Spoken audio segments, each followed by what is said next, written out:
Market open. We are live. It is Tuesday, June 2nd.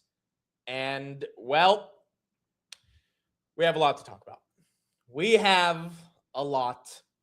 Every day we have a lot to talk about. But today I think we have a little bit more than usual to talk about, given the announcements that have happened over the past 24 hours. Some of you guys might have heard of it already. If you were on the market close last night, you saw some of the breaking news. We also had some updates late last night outside of the core stuff that happened with Google, which is going to take up a majority of the conversation today. It's going to be very, very important. There is a lot to talk about, a lot to get into. I think we are entering a new era, not only for the stock market, but for the AI CapEx build out. And there will be a lot to analyze in terms of how that build out is actually taking place. And on top of that, you've got a stock that is up 20% in the pre-market. I know a lot of you guys are wondering why that stock is up 20% in the pre-market. Marvell, we will talk about why. Because what we saw last night and what we're seeing in the pre-market is pretty freaking incredible. Marvell up 18.2% in the pre-market. It was actually up even more than this. It hit 283. Right now it's at 259. Would not surprise me if this thing rallies all the way to 300 today. We're going to see if that ends up happening. You got Google. That's down 2.8% in the pre-market. Ironically, what Google's doing and what they announced yesterday actually helps Marvell, because Marvell is one of the suppliers on the TPUs. It also helps Broadcom, which has earnings tomorrow. Broadcom right there, 6% up in the pre-market. That is a lot for a $2.18 trillion company. So we're going to talk about the interconnectedness with all that. And then you got Bitcoin. That just keeps going down. I mean, unfreaking believable levels of momentum to the upside and to the downside on different areas. And we'll talk about how all this is connected as we get into the show today. Good morning. Thank you, everybody, for being here. Tess, Chels, Nick, Chad, what's up? Cindy, Carolyn, Patrick, good morning. This is a big one today. We got a lot of news to break down. I've spent, honestly, all night thinking about a lot of these updates, and I have a lot of different perspectives on it. Going to try to bring as many perspectives as I can to try to make it make sense. But we got a lot. We've got a lot. Vi, George, Daniel, what's up? RF, Andy, good morning. Your software names, unfortunately, are being used, in my opinion, once again, as liquidity for the semiconductor names. But there might be a good reason for that on a day like today. ServiceNow down 6% right here. It's kind of inevitable that ServiceNow, Salesforce, Palantir, they would all take a little bit of a dip based on that Google news last night. And so we'll talk about all that and kind of see how it relates to everything. Nebius, by the way, absolutely crazy. By the way, I bought CoreWeave last night.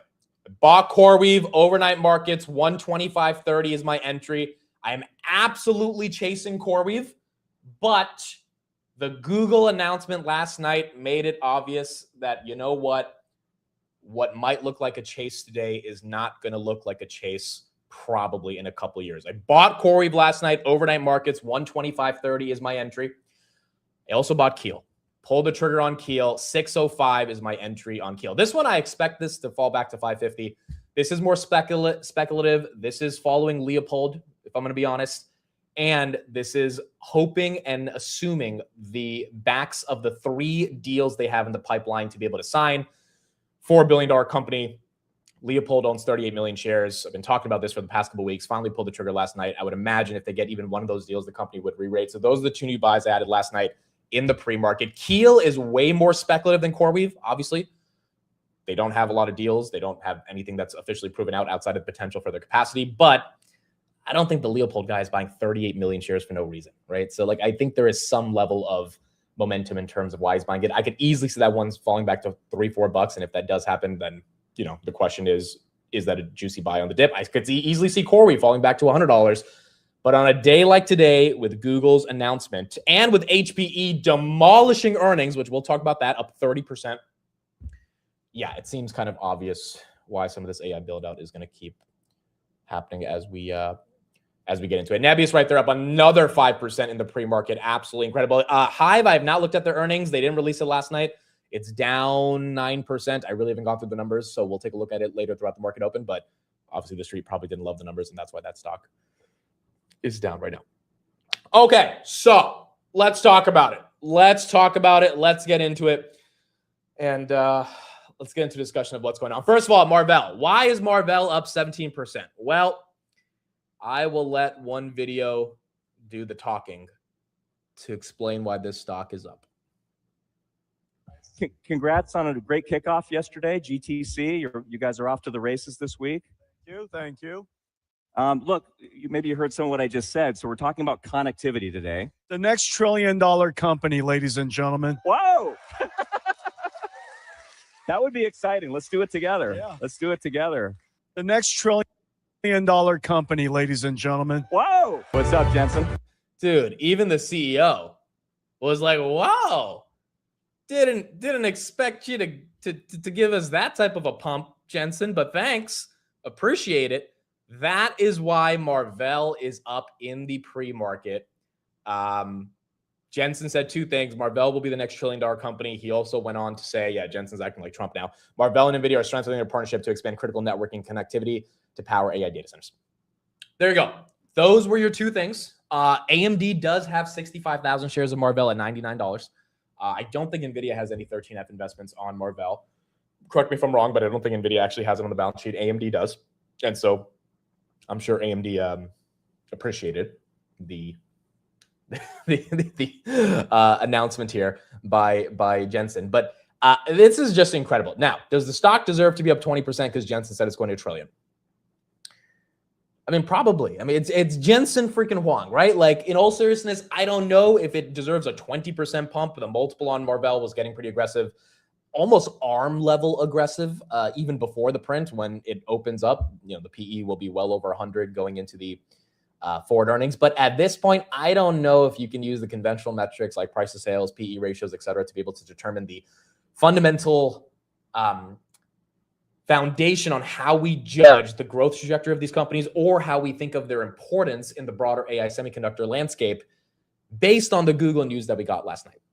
And so because the Google news last night was so big that we're going to talk about, I think that in conjunction with Jensen talking about Marvell going to $1 trillion is what really matters. Marvell did have their own keynote last night. That is true. I don't think that keynote was going to be enough of a reason to pump the stock 20%. Remember, this is a $200 billion company, a 20% move. You better announce something really special to get that type of move. And I don't think Marvell announced anything that special. They announced some really good things, and it was important. We'll talk about them.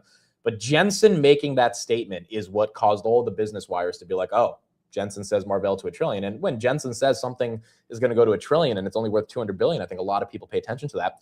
And even if it's just FOMO buying in, they are buying in. And I kind of don't think this thing fades out. I mean, they had a really good earnings. They're one of the core suppliers for TPUs that gets them to the Google connection. We'll talk about that. But then Jensen putting that stamp of approval on you. I mean, even, Jensen at freaking GTC was like, Nebius will help you to go where you need to go. And that was enough validation for a lot of the market to say, okay, if Jensen really believes this much in Nebius, we should take a second look at it. And now we see where Nebius is today. So that was the first story of last night. Last night was a crazy night in terms of AI updates, but this was one of the stories that, again, whether you think it's euphoric or not, the market is giving Marvell the benefit of the doubt right here and trusting Jensen that it can go to $1 trillion. Now, yeah, and Marvell barely got a pump on earnings. That's fair. So one could argue this is like a delayed reaction from those earnings as well. Why is Nebius up? Why is CoreWeave up? Why is Broadcom up? Well, Google changed everything last night. They changed everything. They changed absolutely everything.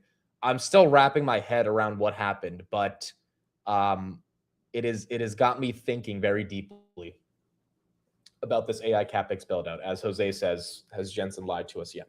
That is correct. Google is going to be diluting by $80 billion. Google is doing an at-the-market offering of $80 billion in equity. Berkshire Hathaway will be taking up $10 billion of the $80 billion.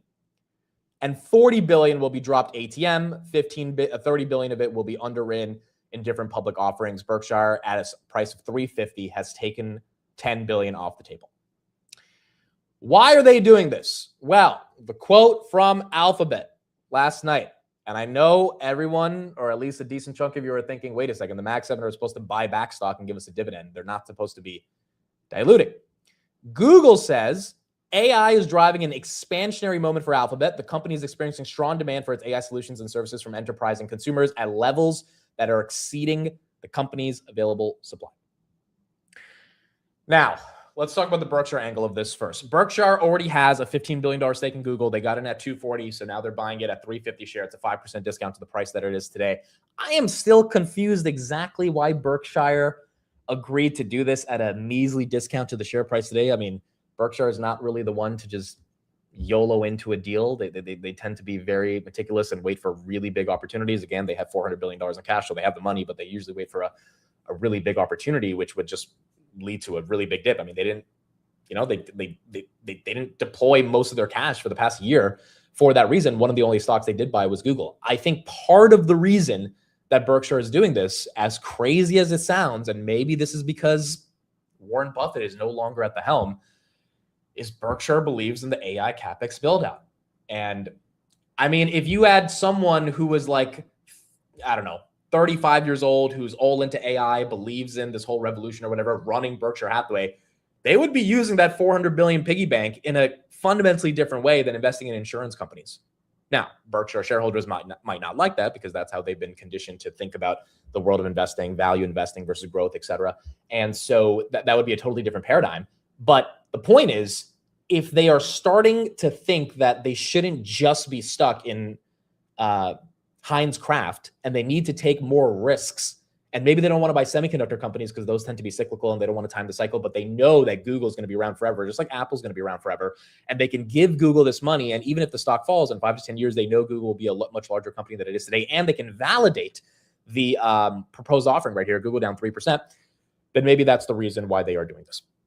Maybe that is the reason. I'm still trying to figure out, I haven't fully kind of wrapped my head around how they agreed to do this. I mean, if Google was saying, hey, we're going to dilute, and Berkshire knew about this, Berkshire could be like, okay, go ahead, dilute, and we'll buy up the stock when it falls 15% because, I don't know how the market's going to interpret a $80 billion windfall. But it's almost like Berkshire is so excited to get a deal at 350 that their team of analysts have come to the conclusion that no, Google at 350 is a steal, and we should want to be part of this private placement because we should want to support the CapEx build out.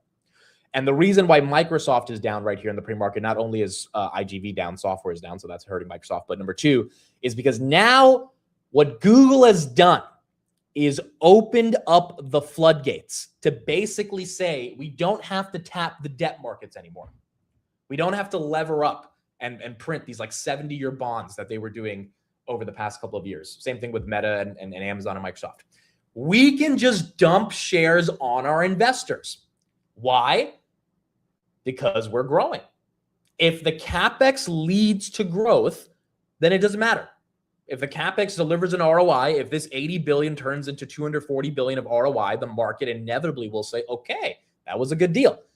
And if the 80 billion comes from shareholders, which is less than 2% of the market cap, which is, not really that diluted when you think about it, then the stock inevitably is able to absorb that, just like Rocket Lab, when it got diluted 3 billion at 130, was able to absorb that as well. And it hasn't, collapsed since that time. Then that's why Google's not feeling like they need to tap the debt markets and they can now easily visit the equity markets. I'm going to put a poll in the chat on how people feel about this because there was a lot of mixed feelings last night. And I don't want to say it's like 100% bullish. I also don't want to say it's 100% bearish. I lean more bullish towards bearish simply because I'm more constructive on the CapEx leading to an ROI. But we have never seen a mega cap dilute at this level. And what I think it's going to do for Amazon and Microsoft is basically give them the freedom to say, if Google can do this, then so can we. And by the way, not only do they have the autonomy and the freedom to be able to say, oh, if Google can do this, then we can do this. It is now inevitable that they have to do this. Because if Google's getting basically a free 80 billion, they don't have to pay any interest on it. They can buy back these shares 10 years from now. They can just immediately at the money, dump the shares, see if shareholders buy. I mean, shareholders are inevitably going to buy it. Maybe the stock goes down, but what does Google care? The stock is up a lot. It was at 150 a year and a half ago. It's now almost at 400, 350 right now, 365. So it's like one of those things where it's like Google's delivered shareholder value. No one can say it's the best performing Mac 7 outside of NVIDIA over the past couple of years. And from Google's perspective, they can easily say, this 80 billion we deserve. We've done a hell of a job. Everyone said search was dead. It's not dead. Everyone said we wouldn't win in cloud. We just grew 63%. So if we deserve this capital, even if our share price stumbles in the short term, in the long term, we'll get a higher ROI. Microsoft's probably thinking the same. Amazon's probably thinking the same. Now, they haven't delivered massive shareholder value like Google has, but nonetheless, if Google's able to get a free 80 billion, there's no way in hell Microsoft and Amazon are going to think, oh, well, we should keep levering up to get that same 30 billion or 80 billion. We should be able to also dilute shareholders, and they should be able to be okay with it because we're going to give them the same pitch that Google's giving them, which is that we're going to grow. And hopefully they can find a Warren Buffett type of entity to help validate the dilution. So this is interesting, man. This is very, very interesting. It's why I bought CoreWeave last night. I think the kind of takeaway here, and at this point, here's the punchline. This AI CapEx build out, we already knew it wasn't stopping. Now it feels like it's really not stopping. And what is the logic behind that? If Google is literally diluting their shareholders, a $5 trillion company diluting their shareholders, to get more money to do what? To give to Marvell, to give to Broadcom, to give to freaking Micron. This memory thing is not slowing down. To give to SanDisk, to give to Nebius, to give to CoreWeave, to give to all the neoclouds, to give to all the different suppliers that they have, to give to the photonics plays. All of these companies are going to directly or indirectly benefit from the CapEx spend. And if Google's ready to raise another 80 billion for more CapEx, that means next year they're going to raise the bar for the amount of CapEx they're spending. Same with Microsoft, same with Amazon, same with Meta. I don't think Meta needs to dilute because they're not really building, AI services for other companies. They have an advertising business, so I don't think it would make that much sense for Meta to dilute. Meta stock is also down a lot, so I don't think shareholders would be happy about that. But the point is, all these companies now are thinking, oh, if the equity markets are okay with us doing this. I mean, 5 years ago, the equity markets would be like, what the hell are you doing? You're a $2-3 trillion company. You can't dump shares on us. Like, no, like you're supposed to be buying back our stock. And now it's the total opposite.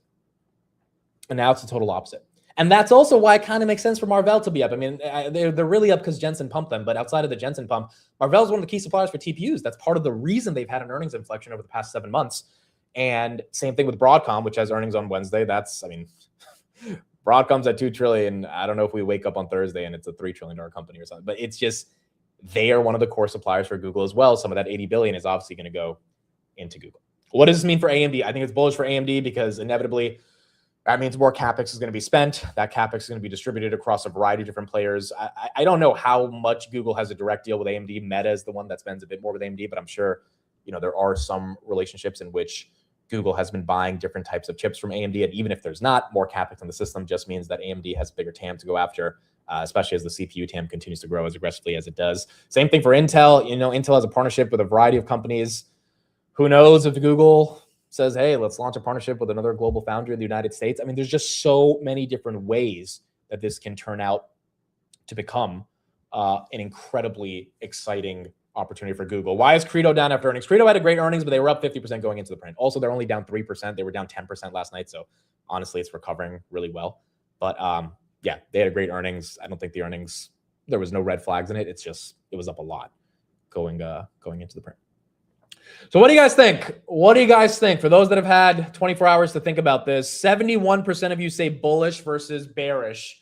I think Michael Burry is going to have a field day with this, and he is going to go crazy. The Bears are already, as I've seen some bearish analysis, super happy this happened because now they have something different to talk about. But I don't know, man. It's pretty incredible. Amid is the dilution, bearish rate cuts. This really has nothing to do with rate cuts. The oil crisis is going to have to do with rate cuts, although oil is down a nice 1% today. So we're getting some resolution, hopefully, to this soon. Trump did say late last night that he thinks it'll be done in a week and he'll get a deal. Hopefully that'll happen. But I think that comment is what got oil down. But this has nothing to do with rate cuts, right? This is more so a question of like Google realizing they don't need to lever up debt. They can just issue shares and people will buy them. And if people buy them, then why should Google pay interest on debt? This is like essentially free money for them. The funniest thing about this is Google said in the press release that 30 billion of the 80 billion they raise are going to be going to stock-based compensation and tax expenses. So part of the reason they're doing this is because they also think that, hey, there's a lot of extenuating expenses that we have, and we could use this raise not only for CapEx, but to get rid of some of our obligations that allows us to spend more money on CapEx. Now, remember, the CapEx has been funded by free cash flow, operating income, et cetera, which is why some of the bears are chirping today, because it's like, oh, now it's not free cash flow. Now it's not operating income. Now it's bonds, debt, and dilution. And it's like, okay, sure, but are we seeing growth from that? Yes. All right. Then the market's going to be able to withstand that. And if that's the case, then I think the market can theoretically absorb this. It will make the Google stock extremely sluggish. Yeah, so that's the kind of core thing right here. This is super bullish for all. What's the theme been this whole year? The literal theme this whole year has been you buy the CapEx beneficiaries. And I don't know if we're going to wake up one morning and it's going to be like, yeah, the CapEx beneficiaries are done. You can't buy that anymore. But until that happens, and with announcements like what we got from Google yesterday, it doesn't seem like that's happening soon. But why has Meta been stuck all year? Why has Microsoft been stuck all year? Why has Amazon done okay, but relatively stuck versus the earnings growth that they're putting up? Because the market has moved on from buying the people that are spending the CapEx and buying all the beneficiaries of the CapEx. And just recently, the market started thinking the software companies are somewhat of a beneficiary of CapEx. And we'll see if that continues to play out. Now, I think the market, Google was the highest Max 7 year-to-date performance. It was up about 20%. Now, I think the market's saying, well, can we actually buy Google here? If Google's going to dilute every time the stock goes up, and they have $80 billion that they can use to dump on shareholders. Now, again, it's 2% of the market cap. Is it really that big of a deal? I don't think so. But it also makes you wonder, is the stock going to be a little stuck? And is the better buy a Marvell, even if the multiple there is completely more aggressive, than Google's multiple, given Marvell's going to get a lot of money from that. On top of that, I mean, do the Google executives think their stock is overvalued right now? You wouldn't be doing this if you thought the stock was undervalued, right? The whole point of diluting is you dilute when the share price is high, because there is a arbitrage between what you think the perceived value is and what the actual value is, and that difference is what you capture as a company. I mean, there's a reason why Rocket Lab diluted at $130 versus at 57 in March, right? Like doing that in March would have been really stupid. Doing that at 130 made a lot of sense. And Rocket Lab is down from the price they diluted at. Granted, it's not down that much, but the point is, I think there is some level of the Google executive saying, look, we've had a hell of a run. Like, it is time for us to tap the equity markets and really be able to fund our CapEx in a more efficient way versus levering up debt, which is really smart on Google's part, but it might not be the best for shareholders right now. And I think time will tell to see if that ends up actually playing out in any meaningful way. Siraj, thanks for the super chat. Admit, would you own Marvell at these levels? Maybe spreads. Well, Jensen says it's going to $1 trillion. So Jensen said it's going to $1 trillion. So I don't know, man. I don't freaking know. I don't know if today is the day to buy this thing. This thing could fizzle out. I also think this thing could just easily spike back up. I mean, maybe he re-rated the company completely. Look, Marvell is a pretty aggressive valuation. So does ARM. There's a lot of these names that are out there. So does Intel, right? But the valuations really don't matter. So at this point, you're kind of sorely betting that the hype around their growth curves continue to sustain. And that's why you would buy a $500 call on ARM, or a $350 call on Marvell, or a $150 call on Intel if you're looking at the options markets for a lot of these different names. And I don't think it's crazy to take those bets. It's just, once again, same thing I've been saying. Do you have the stomach to take those bets? And speaking of, do you have the stomach to take bets? HPE last night crushed earnings. Basically a Dell type of quarter. Not as good as Dell, but pretty damn good in terms of the beats that they put up, raising guidance. 28%, server market, networking market growing like crazy for their AI revenues. And that's why Dell went up another 5% pre-market. Dell right there, 473. And then SMCI also got a bid, as that's up 3.84%, 48.58. When we get an actual correction across the market, the highest beta names are going to take a really ugly dip. The question is, when do we get that correction? And more importantly, do we get that correction this year? Because theoretically, every year since 1950, we've had a 10% drawdown on the S&P 500 at some point during the year. We've technically had that, not literally 10%. It was about 9.2% from peak to trough back in March. So I don't know if the stock market gods want to count that as our drawdown that we're supposed to have, because again, every single year we have it at least once. Even in 2024, August yen carry trade, that was our drawdown. Obviously 2025 with the tariff stuff. So do we need to have another 10% drawdown? Because if we do, there's just no way in hell some of these stocks are going to be able to hold on. If the S&P actually falls 10%, Intel, Dell, SMC, I mean, these are extravagant multiples that they're trading at that are probably deserved based on the earnings growth, maybe not to the level that they're at right now, but if you have a 10% market, fall off, all these names are going to get on sale, and they would be amazing buys. But at this point, when Google's ready to sell 80 billion of their stock, it makes me wonder, does the market let it get that bad? Unless we have some catastrophic macro event that is something that none of us can control, does market sentiment ever get that bad to the point where these AI CapEx beneficiaries fall down the drain? Maybe, but if it doesn't, then this is kind of the new normal. And if ARM goes from 408 to 300 when it was at 100 earlier in the year, yeah, it's a dip, but it's like it's still up 3x on the year, right? And I think that's kind of becoming the new reality for many of these names that have run as much as they've run so much.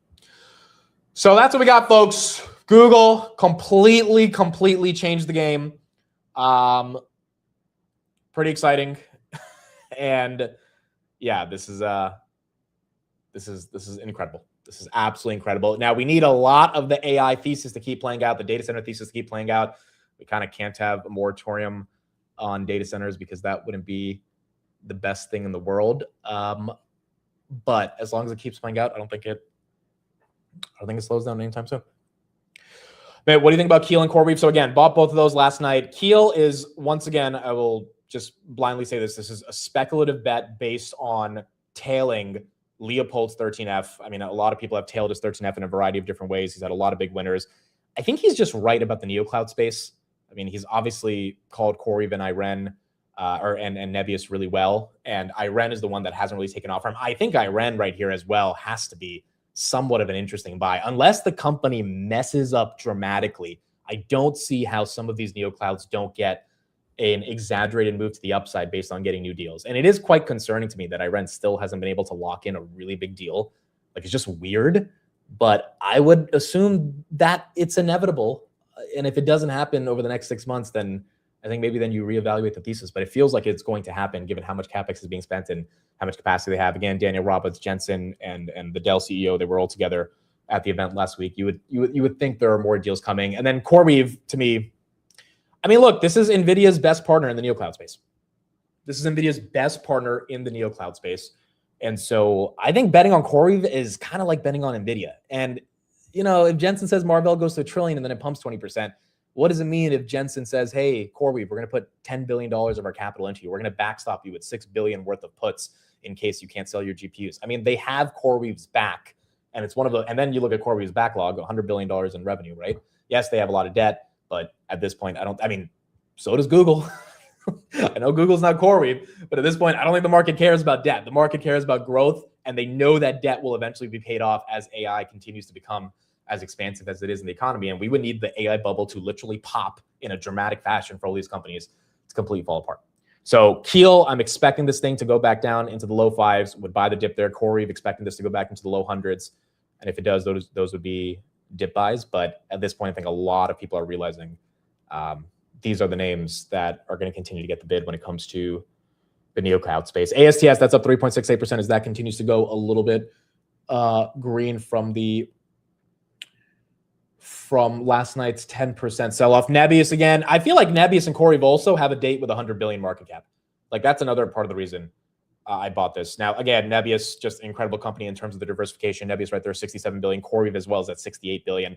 CoreWeave's doing a lot more business than Nebius, but Nebius is a lot more diversified in terms of their stakes. I think both of them, just kind of obvious, it seems like they are going to continue to run. SoFi's down 2.58%. Robinhood's down because Bitcoin is down. Again, lots of these fintech and SaaS names, I think, are taking the hit because when Google dilutes by 80 billion, I don't think the market can ignore the AI CapEx beneficiaries on a day like this. And so whether it's a little bit of euphoria, FOMO by the market, just general excitement for what Google is doing, I think today's one of those days where software and fintech probably takes a breather. And the AI CapEx plays get a little bit more love. Hive is a NeoCloud. I don't really know much about them. I didn't see their earnings, guys. I mean, I don't know exactly why they took a hit. I'll see if I can get a little bit of update on their earnings, but I would imagine the market was not the happiest. Why is Microsoft down 3%? Very simple. Microsoft, here's the results. I'll put it on the screen. Results actually look pretty decent. Maybe not better than expectations, but what I'm looking at on the top line numbers look okay. Revenue up 158%. And overall adjusted EBITDA up year over year. The reason Microsoft is down is because I think the market's afraid that Microsoft's going to dilute as well, right? So the narrative yesterday was Microsoft is going to be a chip play selling to Anthropic. Microsoft has these new laptops with NVIDIA. There's all these different catalysts to get you excited about it, and it's freaking Microsoft at the end of the day. The narrative today is, wait a second, if Google's ready to dilute, thankfully Google's diluting at all-time highs basically, Microsoft's got to think more seriously about dilution. Because once again, how can they let Google get free money and they don't get free money, which is, putting these shares out into the market is basically getting free money here. Your cost of capital is only the arbitrage between the stock price going down and the price where you issue it at. And if the market's ready to absorb Google and Microsoft, even if Google and Microsoft stay flat over the next 2 years, I mean, Nadella and Sundar are playing the long game. And yes, they want to see the stock go up, but they also know they have to be competitive in this environment. I mean, Larry Page and Sergey, if you've read any interviews about how they think about AI, I mean, these guys would rather die than lose the AI race because they feel that they felt so behind on different technological updates over the past 20 years. And so they're not ready to lose AI. And neither is Microsoft, neither is Amazon. It's a war for cloud computing. And at the end of the day, if the market thinks Microsoft's going to get ready to dilute, then yeah, Microsoft's going to go down because no one wants to be in a stock that issues, $100 billion of dilution. And I think that theoretically could be happening right now as well. Oracle, same thing. Oracle has been doing this ATM strategy over the past year as well. And so I think the street's kind of thinking, what if Oracle retaps the equity markets, given they've already levered up as much as they could on the debt markets? And that's why Oracle is down about 3.8% right now. What about Meta? The interesting thing about Meta right here is, again, I don't think they can dilute because they're not building products and services for other people and CapEx and data centers so that other businesses can be successful. They're literally spending CapEx and data center spend for themselves, which is actually the unique difference between Meta and all the other companies. They're, you talk about ROI on CapEx. Their CapEx is literally going back into their business and leading to higher growth. Whereas Google, Microsoft, Amazon are spending all this CapEx to help support other millions of businesses that are using cloud computing. And so Meta doesn't really need to dilute at that scale. I mean, they don't need to dilute by 100 billion to build more GPUs to help their advertising, right? They have enough free cash flow. They have enough operating income to do that. So I don't think it would make sense for Meta to do this. Also, the stock is not at a level where, if the stock was like $800-900, maybe Zucks could think about it, but we're not there. So I don't think Meta would do that. If he does do that, that stock's going back down. It's going back down pretty hard. It's already, down enough for the year, but I don't think that would end up happening. And that's why NVIDIA's up. That's why NVIDIA's up. NVIDIA is getting all of the benefit of this CapEx. Is Zeta green? Zeta getting a little bit of a green move right there, 23 to 24. I'll see if there's any news. Still down about 2% in the pre-market. I feel a dump coming after SpaceX IPO. Elon finally commented on the valuation for the first time in a while. Someone said right here, how do you justify that a valuation that is over 50x revenue for SpaceX, Elon? And he simply said, you shall see. So that was his justification for the valuation. It's kind of interesting. Back when Meta went public in 2020, one of the biggest concerns for their IPO was, will there be enough liquidity to buy up Meta stock? And we've all seen what has happened since then. The same concern right now, is there enough liquidity? Is there enough interest for people to buy up SpaceX stock? I mean, in this market, if Marvell can go up 20% based on a 3-sentence pitch by Jensen about Marvell becoming a $1 trillion company, I mean, I think there's going to be plenty of demand for SpaceX. And so time will tell, but we're going to see how strong it ends up becoming over the coming months through the IPO. All right, so that's what we got last night. That was a big deal. Nubank got downgraded by a Bank of America analyst. That's why Nubank is down 7%. Again, market doesn't care about crypto. Market doesn't care about fintechs or international stocks. Market cares about AI beneficiaries, especially on a day like this. Doesn't mean that Robinhood, SoFi, Affirm, Coinbase don't have momentum. But once again, it's really, really tough to ask SoFi to hold a 19 handle today when Marvell's up 20% and when Google just diluted by 80 billion.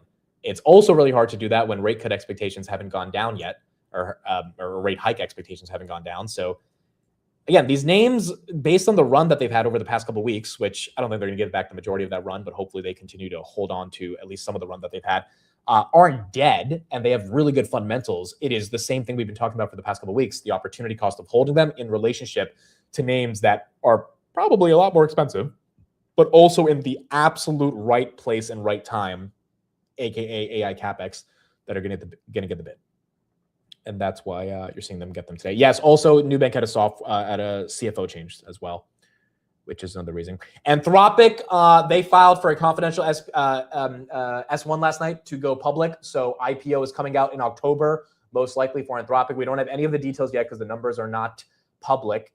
But when we finally get the numbers, we'll get a better understanding of how they're justifying their valuation. I think Anthropic's going to go for 1.5 to 2 trillion. They just raised at 965 in the private market, so it makes sense that they're going to get at least $1.5 trillion market cap.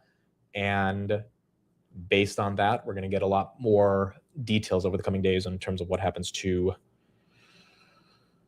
Anthropic. By the way, I don't see a Zeta headline, so I know it's got a little spike in pre-market, but I do not see any headline for why. But you do have a green candle right there. HIMS, is that up right now? HIMS is up 2%. I think HIMS completed their acquisition this morning, and that's why HIMS is up. And you might see a bit more green right there. HIMS also got a $25 price target this morning. Yeah, and I believe they officially completed one of their acquisitions. So that stock getting a little bit of breakout as well. And that continues to go green. Amit, wouldn't the dilution impact the next earnings EPS for Google? Yeah, so this is something that Chris brought up last night, and it was a really good point. 30% of Google's EPS in Q1, the quarter that we just saw a month ago, was based on their gains on equity on Anthropic, SpaceX, and I think about a couple of other private companies they have, but obviously Anthropic and SpaceX were the majority of it. Chris made a hell of a point last night. If the Google executive team knows that their EPS year-over-year comparisons are about to fall off a cliff, because last quarter they really crushed it. But remember, they crushed it in part of the fact that Anthropic raised the valuation and SpaceX raised the valuation. If they know over the next few quarters, they're not going to be able to easily get that EPS beat. Again, 30% of EPS, doesn't just come out of thin air. It has to come from somewhere. If they can't use their gain on equity investments to be able to justify that, because those companies are going to go public and then they're going to be subject to the whims of market conditions, unless Google actually sells all their shares, then, theoretically, the stock's overvalued because they're not going to be able to put up that type of EPS growth unless the actual core business grows so much to make up the difference. But I don't know if it's going to be able to make up 30% of the difference in 90 days. And so that might be another reason Google's thinking this is probably the best time for us to raise capital. Because if we have some pretty bad EPS prints, and not bad in the sense of, Google's not growing, but it's just not the sort of explosive growth, NVIDIA 227 right there, that we've seen over the past few quarters, that could be your reason. And as a result, that could create some different issues. Nebius right there, 278, that continues to go up 5% as that is green in the pre-market. Again, for the people saying why software down, I think those Marvell comments from Jensen, and I think Google saying we're ready to dilute by 80 billion is enough for the market to think, okay, we probably have to take seriously the AI CapEx names again. And the AI CapEx names are not the software applications of the world. Doesn't mean those software companies are not going to benefit from AI in general. A lot of them are growing like crazy. Some of them growing even more than the AI CapEx names, but they're not the absolute direct beneficiaries. And that is my hypothetical thesis on why SaaS is getting hit right here based on this Google announcement. By the way, the memes of what Berkshire did last night have been crazy. This one was the funniest one. Berkshire management ever since Buffett retired. I thought this was this was a fun one. So you had that happening last night, and then you had Meta CEO or not CEO, COO bought $3 million worth of stock. First insider buy in a long time. I know Meta's been getting hit. I know it's been ugly. I know it's not been fun. I do think Meta will have its moment. This is one where you either believe in it or if you don't, you go buy Marvell. And Meta 13 times free cash flow is becoming a little stupid. But at the end of the day, it's not in the limelight that Marvell or some of these other companies are in. And so it's one of those things about which ones do you want to buy and which ones do you want to hold in the midst of this. But you are seeing some Meta insiders actually decide to start buying some more stock. Option traders are the most bullish on the stock market in more than 5 years after the total put call ratio plunged to 0.64% on Friday, which means in March, this was almost at 0.9. A lot of people are buying puts versus calls to hedge. It's now at 0.64. A lot of people are not buying puts versus calls. They are buying calls and being more excited, especially based on the level of call volume option that we saw yesterday. It's at the highest level in the past couple of years. On top of that, talking about the dilution and what it means to lever up your balance sheet, take a look at NVIDIA's 5-year credit default swaps, which is basically determining how creditworthy you are as a company. It's trading at 38 basis points, slightly below the U.S. sovereign CDS at 40 basis points, which means the market thinks NVIDIA's debt is more valuable than the debt, or is more safe, I should say, than the debt of the US federal government, which is kind of crazy because NVIDIA only has 8.5 million in debt, 8.5 billion in debt versus 100 billion in free cash flow. Obviously, the United States has almost 40 trillion in debt. But the fact that the US government, backed by one of the largest militaries in the world, has a less safe credit default swap rating than NVIDIA is just incredible. But it goes to show how much the market is a fan of what NVIDIA is doing and how much they believe that they're going to be able to continue to execute at this level. Wow, breaking piece of news. Trump just chose Bill Pulte to become the acting director of national intelligence. This guy is currently the director of the Federal Housing Agency. Okay. So the guy who's responsible for making homes affordable is now going to be running the National Intelligence Agency. All right, that's I don't have any other updates on that outside of the Wall Street Journal headline. Interesting. Now, he's the acting director of national intelligence. Maybe he's just there temporarily. But I guess Trump I guess Trump wants him to be there. Okay, it's been a crazy 24 hours. There we go. Thank you, everybody, for being here. Tuesday, June 2nd, 9:30 a.m. The stock market is now open.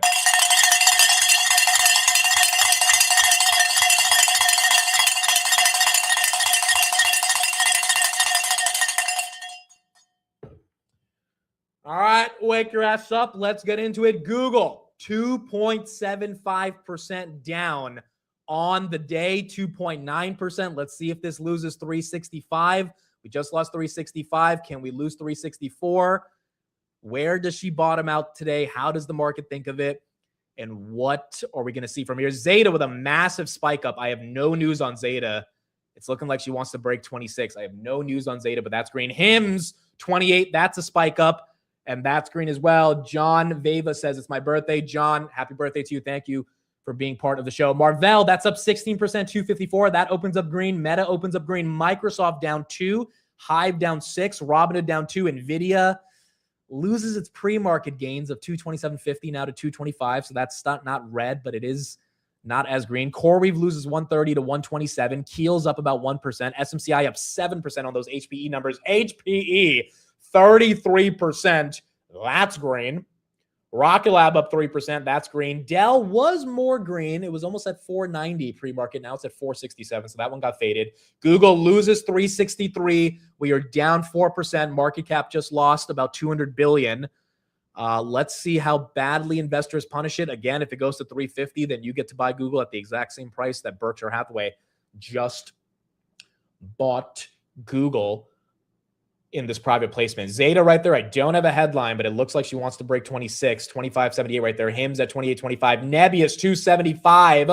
That continues to move higher. Nebius was at 280 in the pre-market. AAOI, that's up 3%. Lumentum, that's up 7%. Bloom Energy, that's up 6%. That was down 7% yesterday. Mercado Libre, that's flat. BMNR, that's down 1%. Rubric, that's down 1.2. What about the other software names? Palantir is down 2%, but got a nice bounce from 155.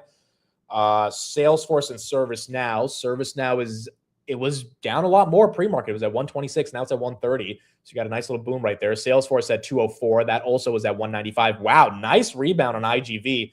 It's not fully green yet, but look at that candle from the pre-market.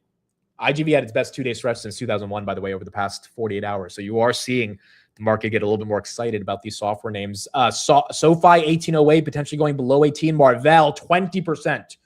20% on Marvell. Nokia, 1672.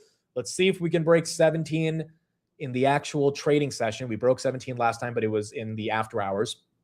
Would be very nice to see it actually get a close above 17. SMCI is up on those HPE earnings.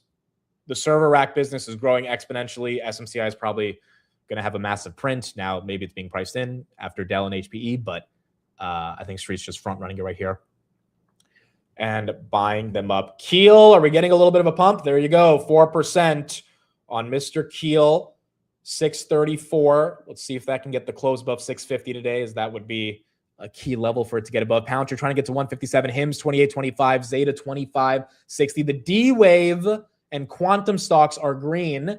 Yes, there was an investor day yesterday. I didn't get to see the CEO do an interview. I saw that he was live, but I didn't get to watch it. So the D-Wave investor day, along with the other quantum stocks, getting a bit of a bid today. So you're getting quantum, semis, some of the software, and then some of the energy names and the drone names. Ondas right there, that's up 2%. That's continuing to get a little bit more love. MP, rare earths, that's up 5% as well. There's supposed to be an IPO this week, right? Does anyone know what day that happens? I think it's tomorrow. Quantinium, INFQ, that's up 10%. It's a pretty good week for a quantum company to go public. And so that's also going to be something for the market to interpret. Space, Virgin Galactic is down 20% today. Virgin Galactic down 20%. Shake Shack is down 10%. I don't know if they had earnings today. This is the worst since November 23. I would imagine they had earnings which weren't the best. They did have earnings. They cut their fiscal year adjusted EBITDA and net income guidance, and they lowered sales from 5% to 3% for the second quarter. Okay. I mean, in this market, if you're not selling chips, you cannot lower your guidance. And yeah, Street's not happy with burgers being lowered right there. On top of that, the Victoria's Secret brand, that was up 30%. Is that still up 30%? Up 40%. I didn't look through their numbers yet, but I guess people are not eating burgers and they are shopping more. Victoria's Secret right there, 38%. Hell of a move on that. I mean, you probably had to see massive, massive levels of people going out to those stores and buying for those same store sales to continue to be pumping the way they are. NVIDIA right there, 225.77. Corning should be getting a pump today as it is. 190 right there, up 8%. The photonics plays are getting a lot of love. Poet, Lumentum, all those names are going up. Part of the reason is because of what Credo said last night. Part of the reason is what Marvell said yesterday about optical networking. I mean, that industry is set to literally 10x in terms of its TAM. Now, some of the valuations have already kind of priced that in on the more speculative side, but other valuations in the market, like a Corning, although they're aggressive, you know, they're not really taking into account the multiple types of deals that Corning is going to get for optics that they've already basically said in their earnings call that we are ready to sign a couple more $10 billion deals. One of the deals they already had is with Meta, and then you obviously had NVIDIA invest in them as well last month. So, I mean, the photonics name should be going up today, and I think you're seeing that right now as the market open. CoreWeave's right there, 127. AAOI is up. ASTS, what a nice little reversal, 112. Maybe SpaceX IPO narrative is back for this one. Rocket Lab, 123.73. That's up 1% as well. As Micron up? Micron is down, but it's down by 1%. Not that big of a deal, but that is down. TE, is that pumping? T1 Energy, 7% move. That is also pumping. That is also pumping. LAC, Lithium Americas, that's up 13%. The reason the rare earth names are up is because what was the headline? U.S. Department of Energy announces $134 million in funding for 2 rare earth projects. I don't know if Lithium Americas specifically is going to benefit from that, but USAR up 5%. The rare earth thematic is obviously getting the market to be a little bit more excited. AMD, are we up? We are up 511. We have flipped green. USAR got it. Okay, so that's why that's up 5%. Makes sense. OSS, dude, we didn't talk about it yesterday. Massive week as well. And this one looks like it's ready to push 20. So from a government contracting perspective and edge AI perspective, they've obviously done very well, and it looks like that momentum is continuing. Rigetti right there, that's up 5.36%. Bitcoin, yeah, I mean, I don't know what to say about Bitcoin, guys. I am not inside of the Bitcoin religion. I do believe in it as an asset class. The only exposure I have to Bitcoin is Robinhood. So it's one of those things where it's like, I don't know what to say. Like, the market doesn't care about crypto right now. The market cares about Marvell. It's actually very simple for me to understand why Bitcoin is down right here. Marvell 267. Now, if you're a majority crypto investor, I think at this point, it feels like crypto is closer than not to a bottom. So do you sell it here and flip to AI for this thing to eventually pop? I mean, I don't know. But does this thing continue running the way that it's running, or the way that it's dumping? I don't think so either. And I just don't know what to say about Bitcoin. Like, if you're heavy in MicroStrategy, yeah, you're feeling it hard, right? But I think eventually things will flip. I mean, Robinhood, I'm feeling it today. Robinhood down 4%. It's annoying because that is literally happening because of Bitcoin. That's not happening because of any other. I mean, the S&P is damn near close to all-time highs. That's not the reason for why Robinhood's getting hit. S&P right there, slightly red, 757, but it's because of Bitcoin. And I don't know when that's going to change. Redwire, that's up 3%, getting recovery from yesterday. What about the Bitcoin miners turned AI HPC plays? Yeah, but the thesis isn't Bitcoin on those. Like, no one's buying IREN for their Bitcoin exposure. And if you are, I'd be questioning why, right? You're buying IREN because you think they're going to get a massive hyperscaler deal, and they have 4.5 gigawatts of capacity, which is the thesis, right? Who cares about their Bitcoin? Now, they haven't really executed on the deal part yet. Nebius and CoreWeave have, but the Bitcoin miners, the thesis on CleanSpark is not Bitcoin anymore. If you're buying CleanSpark, like Leopold, he has CleanSpark. I don't think he's buying it because of Bitcoin. I think he's buying it because they have a lot of facilities they can use to build data centers. And that has become the kind of core thesis. Rocket Lab, 125.45 as well. Credo just flipped green. Very nice. Or not fully green, but it did touch green. And it's pretty close to officially flipping green. I ran 67. So again, it's just in one of the most raging bull markets of our lifetimes, with this much CapEx being deployed and then this many deals and partnerships being announced, Bitcoin is not in the center of any of it. And that's the issue. And that doesn't mean you have to be bearish on Bitcoin, but it does mean you have to accept the reality of it, which is that it's just not really the thing the market cares about right now. And that's okay. It's market forces, right? It's angry. I mean, Meta is below 600 in a raging bull market. That sucks too. That's annoying. Google, by the way, losing 360. My goodness, 359 right there. So it sucks, but I think it's easier to theoretically buy a Meta because you know that they're part of this AI build out and eventually their time will come. It's a little tougher to buy Bitcoin right here because in the midst of rapid inflation, a war, and massive liquidity, this thing still can't catch a bid, which is and then you got MicroStrategy selling. Even if it was one Bitcoin, they sold 30 Bitcoin yesterday. It doesn't help the narrative. Like, it really doesn't help the narrative. And so that is why I think Bitcoin is being left for dead right now. But I do think eventually its time will come. We are seeing some red candles, folks. Microsoft going down 3%, Oracle down 3%, Nvidia losing pretty much all of its pump. I mean, we are seeing a little bit more pain right here. Also, the 4-year cycle. Yeah, that's also true. I mean, the 4-year cycle has been true pretty much for the past 16 years. So if it stays true, then by November, this thing should turn around.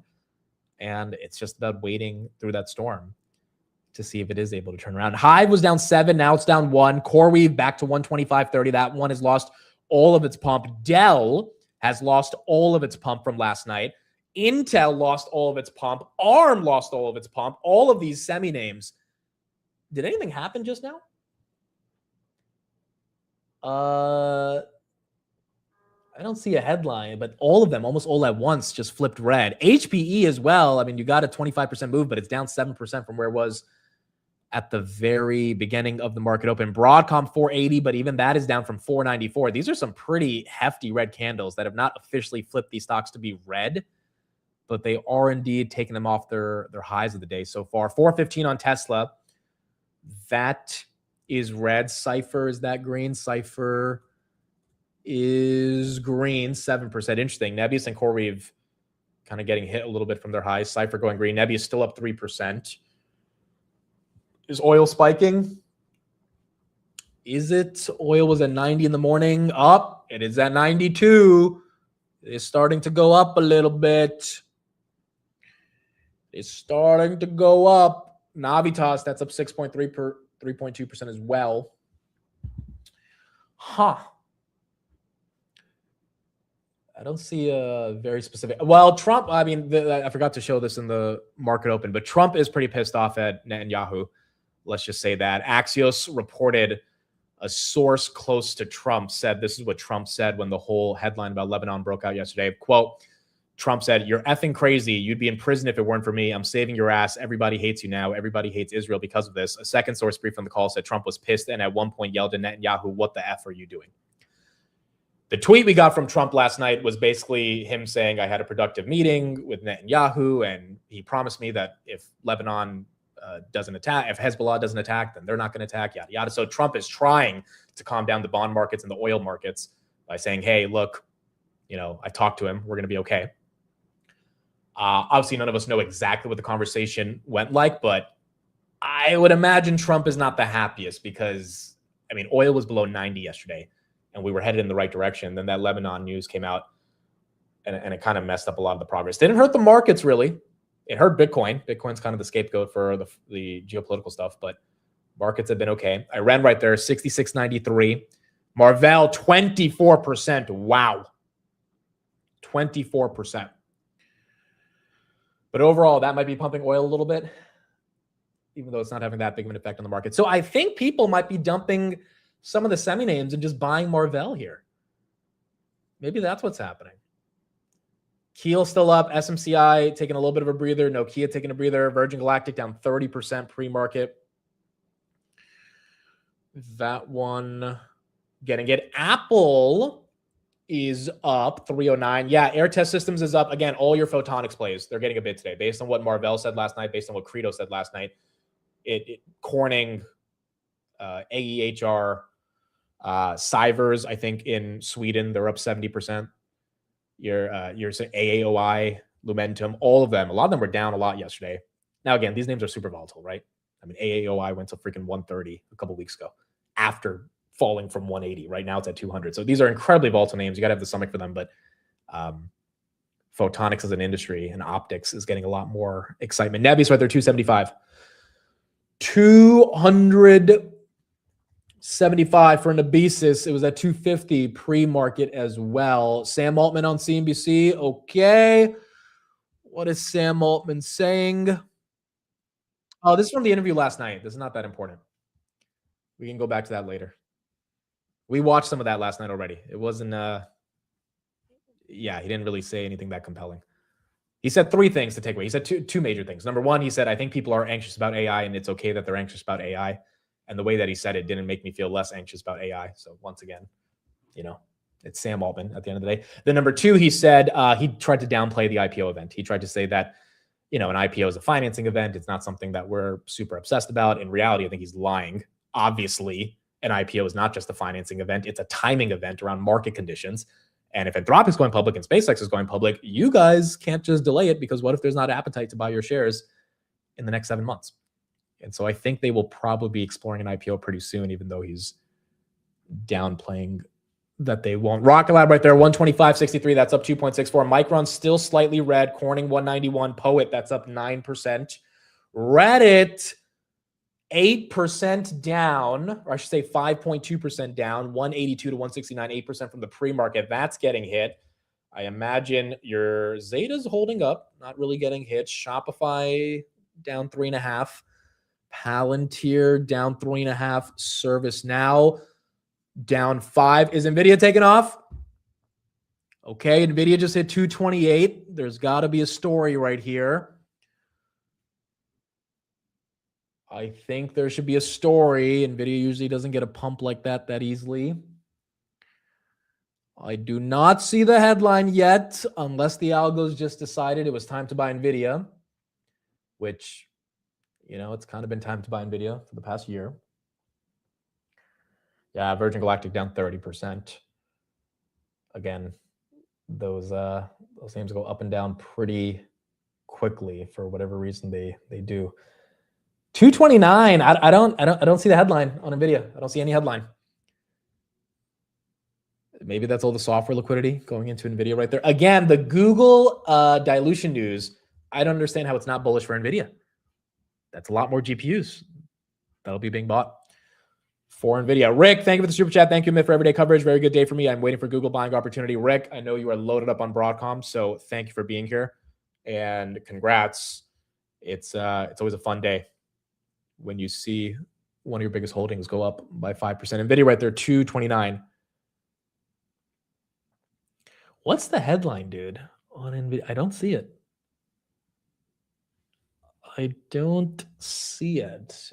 Maybe the street's buying Marvell and NVIDIA. Rick says I also have Marvell. Okay, well, today's a really good day for you.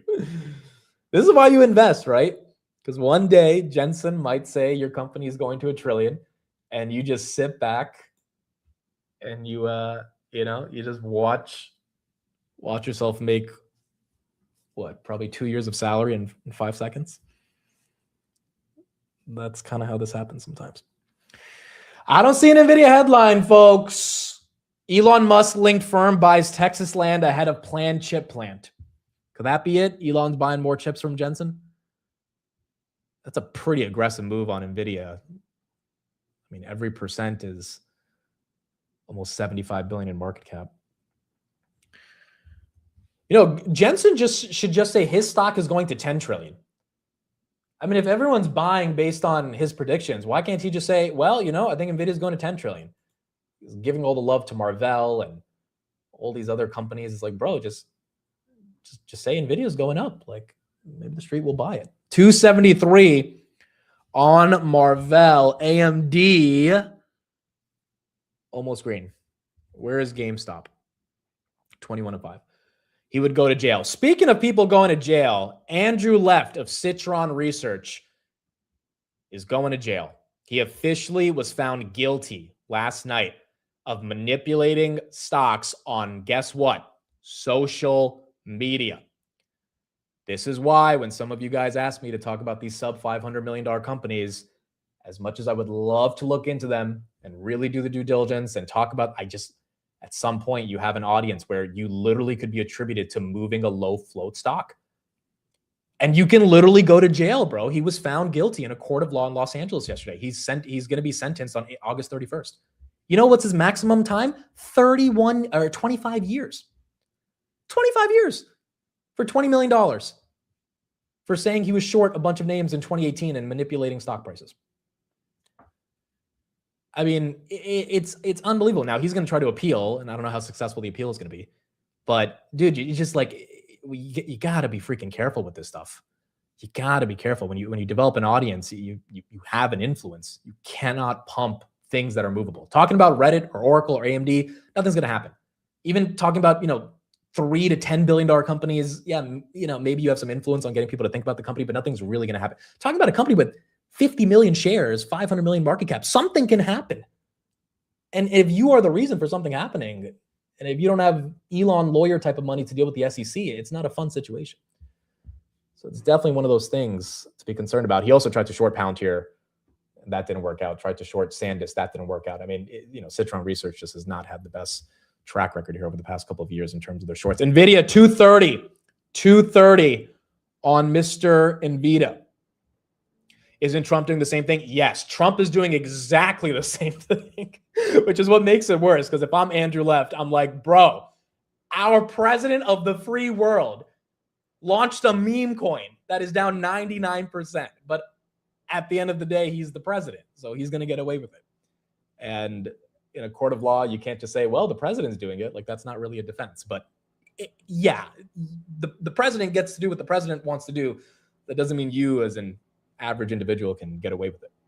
But yes, to your point, that's exactly what Trump is doing. 230.50 on NVIDIA, up 3%. Still no headline I'm seeing on NVIDIA, but it is green.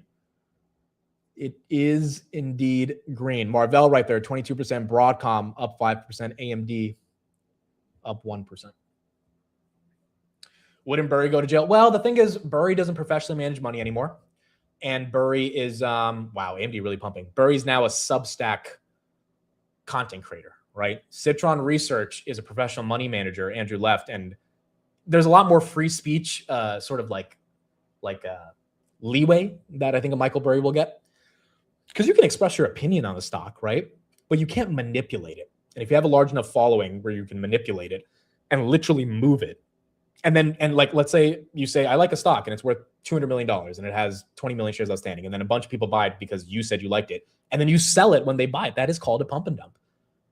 And that's not exactly what Andrew Left did, but that's essentially what the courts found him guilty of in terms of manipulation. And, that is securities fraud. So it's just stuff that you have to be very careful with. Nebius right there, 275 Wow, NVIDIA. I don't know what the reason is, guys. I really don't see any core headline. I think it's this Google news that CapEx is going up and it's not stopping. Google right there, 361. That's down 4.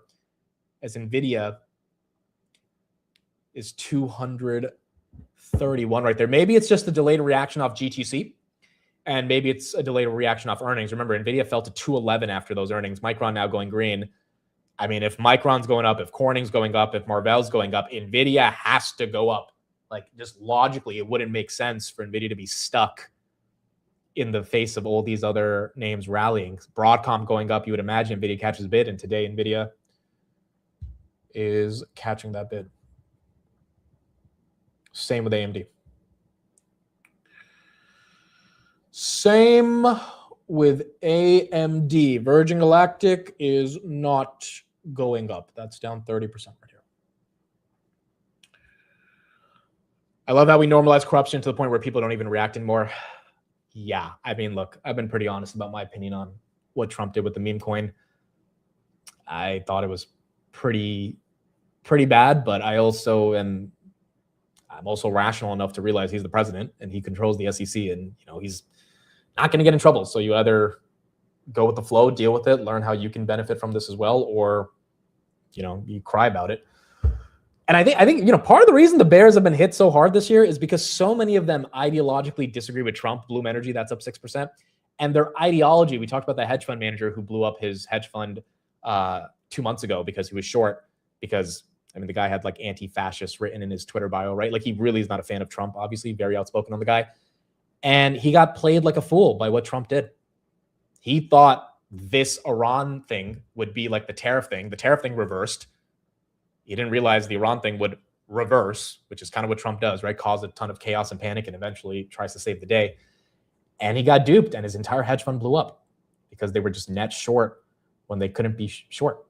So I think a lot of ideology, even if you disagree with, how the president is doing this stuff, has led to people wanting to be bearish. And the problem is, whether you like Trump or Biden or whoever the hell is in office, this AI CapEx build out's not slowing down.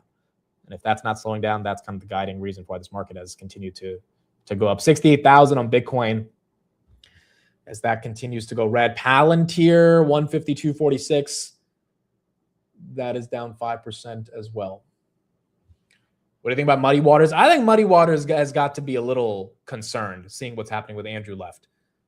Like, it is not worth shorting a company and causing this hoopla and trying to manipulate it just to make a quick buck. It's just not, especially if you get sent to jail. So it's like, these shorts, it's okay to have a thesis and disagree and be bearish on a company, but then to go out of your way to try to influence it. And then, didn't the Muddy Waters guy go on CNBC the day after or the week after he put up the short report and said, yeah, we're not even short. We just have some long dated puts, or like we covered our shorts and we got into puts. Like, this type of shit is literally using your report or your content as the catalyst to then move in and out of positions, which obviously the street or the SEC is not going to take lightly. ASTS, that's up 9. Netflix, is that moving at all? Netflix is, wow. Netflix, 75. Netflix gets really attractive. That puts it back to the price that it was at before it got the massive pump back to 110. 75 puts Netflix at its lowest EBITDA in 5 years. I wonder if we revisit that. ServiceNow now getting dumped, down 6%. Shopify getting dumped. Apple going up. Air Test Systems up 15. Palantir has to be getting dumped right here. Palantir is indeed getting dumped, down 5%. Oh boy. Netanyahu states Mossad will continue to lead the fight against Iran's aggression. Netanyahu, Mossad to stay at forefront against Iranian aggression. Netanyahu, Iran regime destined to vanish, will help end it. Netanyahu states that the Iranian government is bound to disappear and that we will assist in its demise. Okay. Not necessarily the best comments while Trump is trying to negotiate with that same that same Iranian regime. I don't know what's going to happen with that, dude. I don't know what's going to happen. AMD right there, 518. We'll see if that affects oil prices at all. Oil's still 92 right now. again, Trump's got to figure out exactly what's going to happen in that situation, because at the end of the day, the market can only take oil going up for so long. Maybe we can handle oil 150. Maybe we can. But at this point, I don't know. Coherent, is that green? Coherent is green, 15%. Thank Marvell and Credo. I mean, talk about pumping the optical plays. Absolutely pumping the optical plays. Figma, I was looking at Figma. I can't say I'm too upset about this drop. If this thing could get back to 22, 21, it would be even more attractive. But I am doing some DD on Figma right here, 9% drop. Yeah, guys, I think the software names, once again, falling for the street to fund their purchases on Marvell. Now, the interesting thing about this is when the software names fall, once again, we've seen how easily the narrative can flip. So, you know, the more they fall, the better deals they become. But it is, again, a question of, do you buy the beaten up names that are undervalued and wait for the narrative to flip, or do you just buy into the strength of Dell and Coherent and Lumentum? And, you know, that comes down to kind of how you want to position the portfolio. NVIDIA, 232, no headline here other than pure inflows looking like it's coming in. Oh, Jolt. We do get Jolt in about 1 minute. Let me pull up the Jolts right here. We do get job openings in America. Thank you, Digital Content, for that reminder. Wait, today's a Tuesday. Do we usually get Jolts on a Tuesday? Oh, we do get it on Tuesday. Okay, so the street's expecting 6.8 million job openings. Street's expecting 6.8 million job openings. Jolt is how many jobs we have open in the country, which is a barometer to determine kind of how the labor market is going. Any thoughts on upcoming hood event? That's for the crypto thing, right? Let me pull up what the event is. Is that the UK event? Yeah, that's the UK event. We already know about that. We've known about that for a couple months. I mean, Vlad talked about it on the earnings call. Yeah, I don't know what they're going to announce in this crypto event, but I'm happy they're doing it, and that'll be in the UK. So I think a bunch of you guys in the chat already said you got invited to it, so that should be fun. They did invite me to it, but I'm not going to be able to make it in July. But it should be good to see their crypto updates. Okay, Jolt, 7.6 million. Holy guacamole. That's a lot of jobs. That is 800,000 more jobs than what the street expected. I don't know if we can really believe that all those jobs are real. That is where the hell did we get 800,000 more jobs than expected? By the way, Vlad's going to be on CNBC in a little bit. I'm just seeing it right now, so we'll see what he has to say. I mean, if that's real, folks, if that is real, AI is creating jobs. Job openings and labor turnover, known as JOLTS. This is April read, 2 months in arrears. We're expecting a number around 6.8 million. Wow, way higher. 7,618,000. That's the best since May of 24. Let's call it 2 years. And the other part of this that's good news, the vacancy rate, which is expected to be 4.2%, jumps up to 4.6%. The last time we were higher than that at 4.7%, and you guessed it, also May of 24. So this is pretty good news, especially on the week where we're going to have the employment report. The no hire, no fire might be a little bit more hiring than firing as of late. And one other notion I'd like to point out, the 210 spread now, the difference between those two yields is 41 basis points. It hasn't been that small. The curve hasn't been that flat in 14 months. Why? Well, because of the Fed on the short end, keeping rates on the high side, and on the long end, following oil. And remember, the day before the conflict, we settled a 10-year at 3.94%. Maybe we revisit that when the conflict's over. Seema, back to you. Rick, thank you. Just saw the NASDAQ now trading positive territory, but let's turn. Wow, dude. That's a okay. Ooh, let's do a poll right here. I'm very curious what people think. S&P, it looks like it wants to flip green. It really looks like it wants to flip green right here. That's not really bullish for inflation because more jobs means more inflation, but more AI means theoretically more deflation in general, even if it doesn't come from the labor market. So eventually the inflation thing will be resolved. Oil will come down. That'll resolve that stuff as well, which means more jobs just means, you guessed it, more earnings growth. And that's really good for all of us that hold stocks. Do you think these 800K jobs are real? Yes or no? Again, the reason I understand why people are skeptical on this is because the jobs report gets revised like every month to the downside, and you start to realize, like, literally 2025, we lost 1 million jobs after the revisions. So it's not something to get that excited for, but if it's real, it is something to be excited for, because AI led to all these, new opportunities.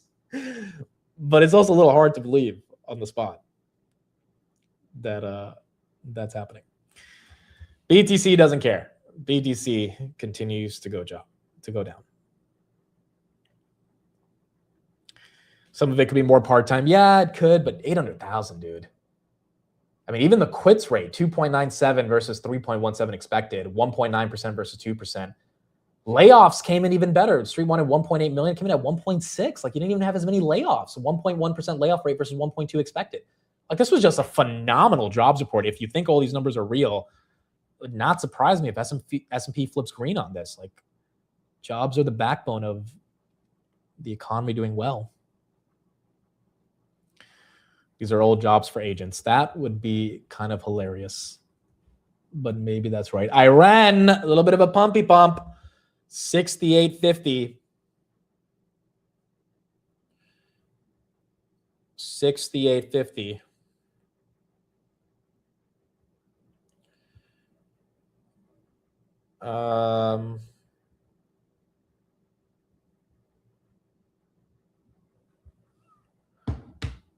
Bitcoin still down. Marvell 272 still up 24%. I think NVIDIA is going up because they're returning 50% of their cash to shareholders in the future. Well, that dividend increase was a pretty massive increase, dude. 2,500% of a divvy increase is a big deal, in my opinion. Again, the street didn't react on earnings, but it looks like they're reacting a couple weeks after. Coherent, that's still up 15% as well. OSS, over 20. Not too bad. This one looked like it was going to get there yesterday as well. 6.3% move right here. USAR, that one's losing a lot of its pump. Robinhood also losing a little bit of its pump. Vlad will be on CNBC in a bit. Not sure what he's going to be talking about. They did have the CFTC president on today, and they asked him about prediction markets and kind of where that's going from there. And, they seem pretty bullish. As long as this administration is supportive of it, then you're probably going to see more of it continue to get there. Here is the update on what Jensen said last night around Marvell and more on HPE. Dell's 80% move, despite Dell's clear outperformance. A lot of the upside may already be priced in the stock. So that is actually more of a consensus across the analyst community. Separately, Marvell also up, 24% today. Call it the Midas touch of NVIDIA CEO Jensen Huang. He took the stage at Computex alongside Marvell CEO Matt Murphy. And Jensen Huang called Marvell essential to the future of AI infrastructure, saying it could be the next trillion-dollar company. It still has a way to go in terms of market cap, but NVIDIA has also a $2 billion stake in Marvell. Important to note that. Murphy said the next bottleneck in AI isn't compute or memory. It's going to be connectivity, which is where Marvell plays a role. And the shift from copper to optical connect is already underway, and Marvell is completely at the center of that. So it's just another bottleneck within the supply chain, guys. Surprising move in Marvell. Christina, does this suggest to you that the next big bottleneck is in connectivity and networking? If we're going to take the CEO's statement at face value, then yes. And it seems like the market is constantly trying to find the next hole. So first it was, the GPUs, then it was the CPUs, and then the memory, and then you had semi-cap equipment. We haven't really even talked about electronic design firms like Synopsys, where some people are saying that's going to be the next bottleneck too. Or maybe even the construction with the clean rooms and how long it actually takes to bring these things online. So I can't predict, because I would be a lot wealthier if I could. But in this case, I can understand how they're saying that the switch from copper to optical could drive a lot of demand, but we're still ways away from that. In regards to... That's why the photonic stocks are up. again, Marvell saying the switch from copper to optical, that is what Corning and Poet and Coherent and Lumentum, like that is why those names are surging today, because not only did Jensen say Marvell could be $1 trillion, he's saying a company that focuses on connectivity can go to $1 trillion, which is making all of the smaller optical names catch a bid. Maybe they're not going to $1 trillion, but they're probably going higher than where they are today. And so that is why you are seeing all those names go up right now. And, Marvell, the biggest beneficiary, that's up 25%. NVIDIA loses 230, got some sellers right there. IREN trying for 70, hasn't seen 70 since the NVIDIA deal was announced with them. I mean, hopefully we can see if that ends up happening. Where is Amcor? Amcor 76. Again, this one hit 76 a while ago, then fell, and it's been slowly grinding back up there. So 76.56, that's up 5.24%. It looks like every semiconductor earnings estimates that you may have needs to be increased by an order of magnitude based on the CapEx going up. Like if you're going to think NVIDIA's estimates are going up because of all the CapEx, then you got to think the Amcors, the Marvells, the Coherents, all of their earnings projections are going up as well. And so many of these names, if they continue to be choke points and bottlenecks in their industries, we're going higher. We're going higher on them. So it seems like that's how the market is interpreting it for now. And realistically, we really haven't had a meaningful dip on any of them. I think 2 weeks ago, maybe when Micron fell to like 650, the rest of these names got hit pretty hard. But that lasted for like a day. So many of these names, the opportunity has not been as vast. Now, the software names giving you another opportunity today, but you got to be able to buy them in the face of the AI CapEx names getting all the love. Salesforce down 5. ServiceNow is down. Redwire is down. Microsoft being down more than Google is kind of funny, but it's also IGV goes down, Microsoft goes down. CrowdStrike is the one I don't get, guys. I don't get CrowdStrike.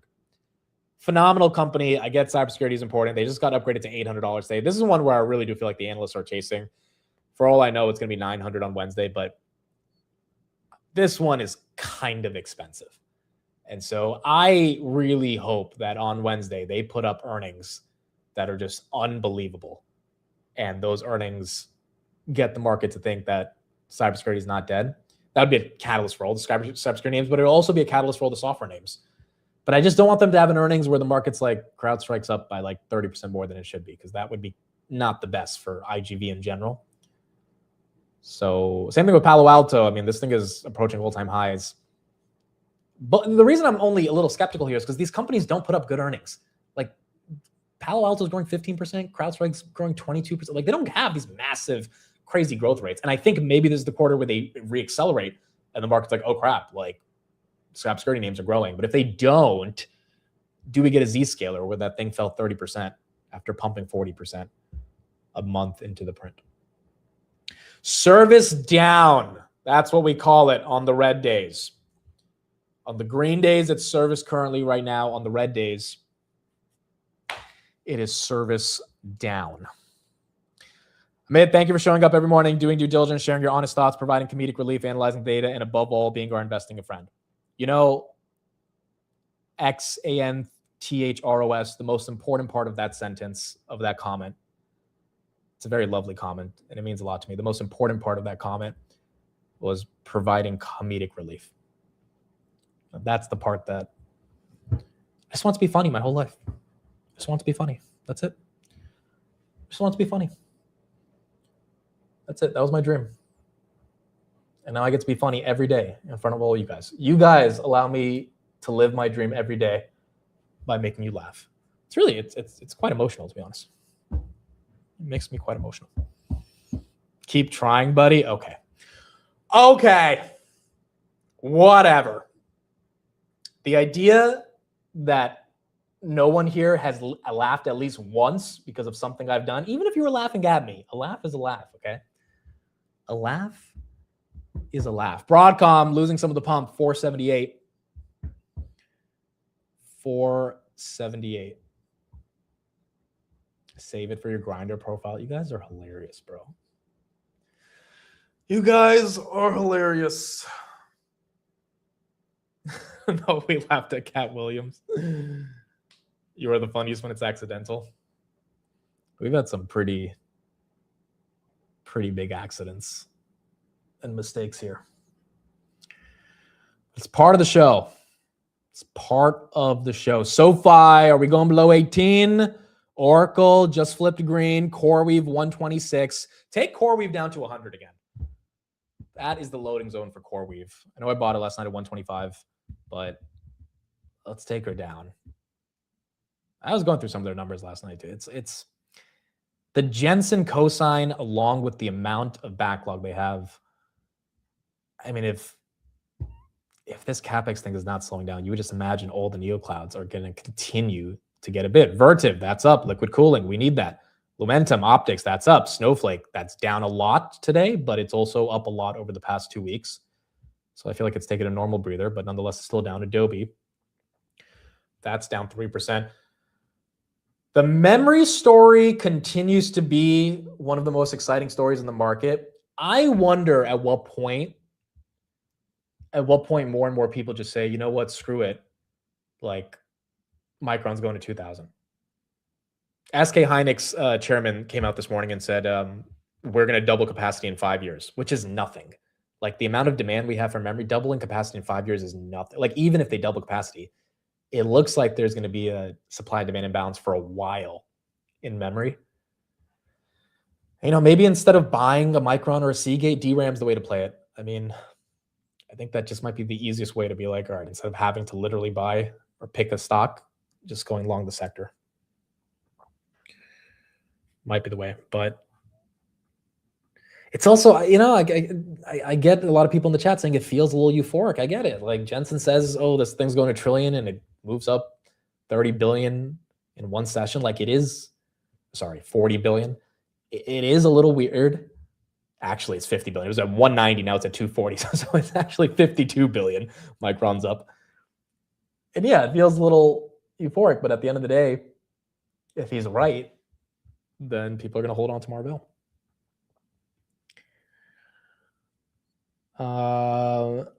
Does SK Hynix exclusively sell to NVIDIA? I actually don't know. The due diligence I've done on memory is more around Micron and Seagate in particular, not around SK Hynix. But it was up again last night. The Koreans are just, dude, the Koreans, I mean, talk about generational wealth for that country on one company that is basically 20% of the reason for the country's index going up 100% this year. I mean, whoever bought into strength, and if they even keep continuing to buy into strength, if this memory shortage continues to last, all the people that took on leverage and take away their life savings plan and bet it on SK Hynix, I don't think it's the safest thing to do, but what if it works, you know? Now, again, that's stuff you hear when things are getting too euphoric, but it is pretty incredible the type of market that we're living in and how it's playing out. Yeah, Samsung as well. Iran, are we at 70? Not yet. But we are close. We are close. Mate, where can we find that clip of you doing the Robinhood quiz and going no? I think someone posted it, bro. I need to save these clips somewhere. If someone has it, just send it to me on X right now. We could share it. A lot of you guys haven't seen it, but it was when I got one question wrong and I lost out on the challenge. That was earlier last year. Mike says, I'm selling another 2K shares of BMR to use as tax loss harvesting. Thoughts on it? You know, I'm not going to lie. The Google news I saw last night, I'm just going to be dead honest, made me want to do the exact same thing. I'm going to be dead honest. The Google news, I tweeted about this last night. The Google news I saw last night made me want to do the exact same thing. And it's not even to be bearish on crypto. It's once again the freaking opportunity cost of being stuck in a crypto treasury versus the greatest technological revolution we've seen in the history of humanity. Now, the problem is, as you guys are saying in the chat, but right now it might be at a bottom. That is fair. But most people that have averages in the 40s, which, you know, if you haven't DCA'd aggressively, then yeah, that's where your average is. For this thing to double, ETH's got to go to 4,500. I don't think that's happening anytime soon. Like, it's just, maybe I'm wrong. I just don't think it's happening anytime soon. So, I don't know. Is it the worst thing to take the tax loss and just move it into shit that's moving? I don't hate that idea. I really, and when I saw the Google news last night of them saying, hey, yeah, Google is saying we're going to sell 80 billion of our own stock to be able to fund the CapEx momentum.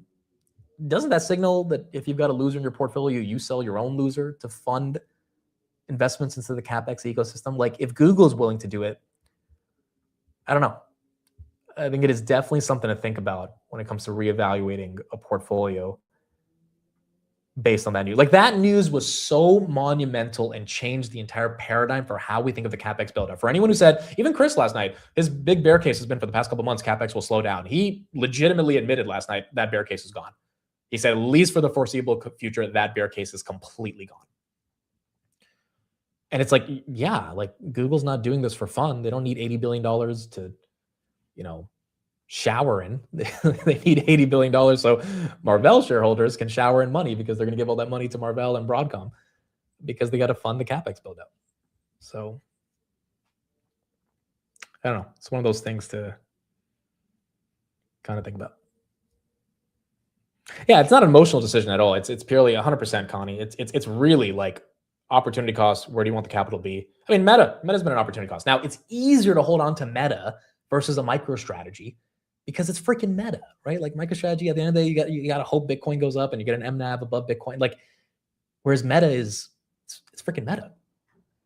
Like, they will be fine. They will grow over time, even if they're not in the right respect, right? If they're not respected right now by the street, but they will be okay. Whereas Treasury Company, you just don't know what's happening. Amazon right there, 257. The one thing this has taught me, these Treasury companies, never again. Never again. Absolutely never again. That's why when people ask me, oh, what do you think about BOT, that robotics treasury? Never again, dude. I don't care if this thing goes to $150. The entire model of the treasury company, to me, is literally the dumbest thing on planet Earth. It just is. Just is. This entire experience taught me, like, if you want the asset, just buy the freaking asset. Oh, it's a private company. You don't have access to it. Okay. Well, there's a lot of other opportunities to invest in the stock market. You don't have to freaking get into Figure at 40 billion when you can't even see their financials. You can buy Marvell. Like, boo-hoo. There's plenty of different ways to get access to exposure. So I think we kind of all learned the hard way, but, you know, it's better you learn it when you're young and take lessons from it. But the whole treasury thing is just stupid.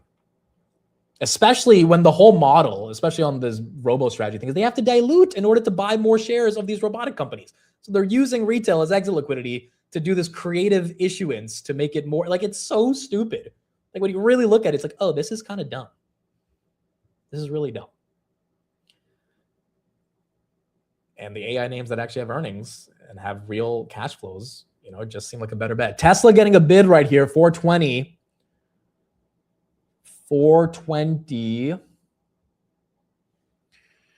Google also coming back a little bit. Google was down bad. It was at 358, now at 370. I think that's the other reason why Sundar feels so confident for diluting, because he's like, dude, people are going to buy my stock. Like, I'm freaking Google. Are they really going to sell my stock because I'm diluting by 2%? Guys, the fear and greed index is about to go neutral.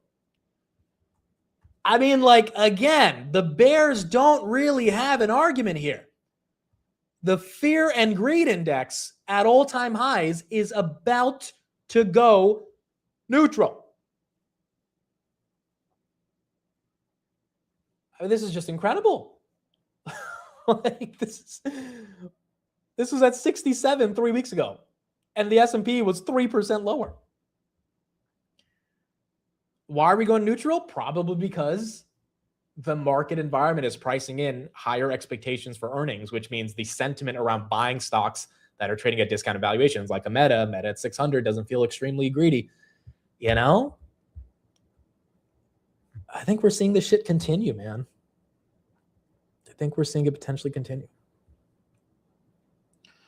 My hard losses are all from crypto. Yeah, you know, in the markets, I think everyone gets humbled in different ways. But to answer your question, Mike, I don't think it's a crazy idea. And I 100% was thinking about that last night as well.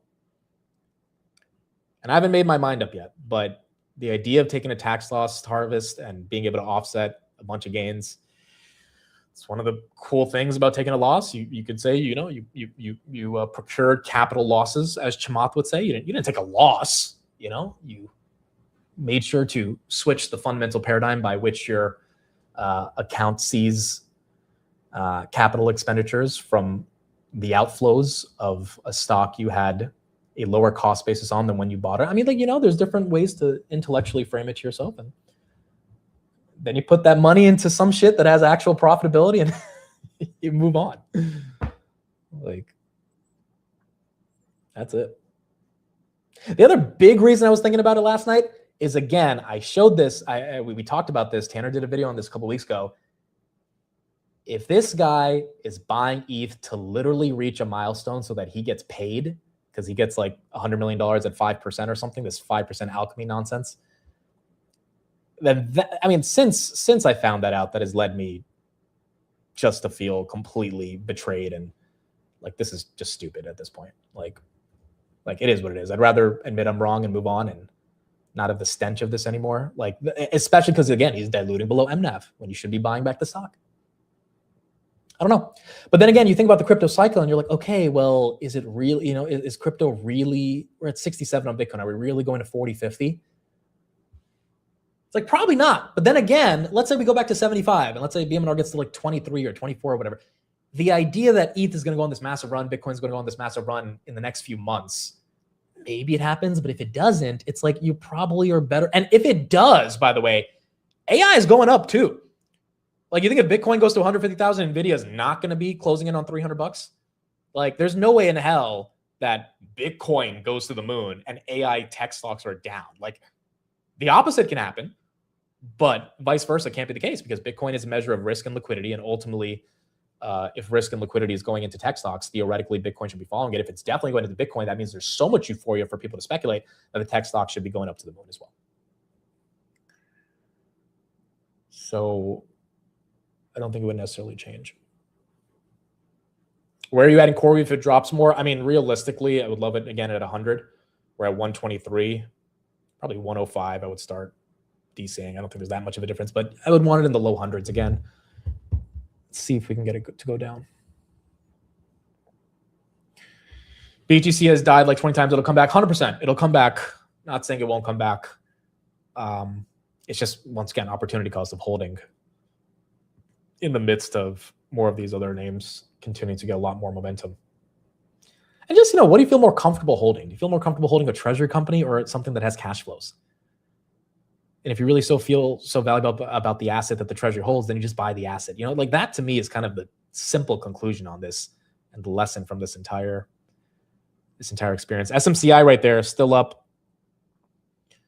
6%. Micron goes red. Pattern day change rule does happen on Thursday. That's fair. What's your cost based on CoreWeave? 125.30 as of last night in the overnight markets. But obviously not a full position. Definitely know this thing could come down and would like it to come back down to the 100s.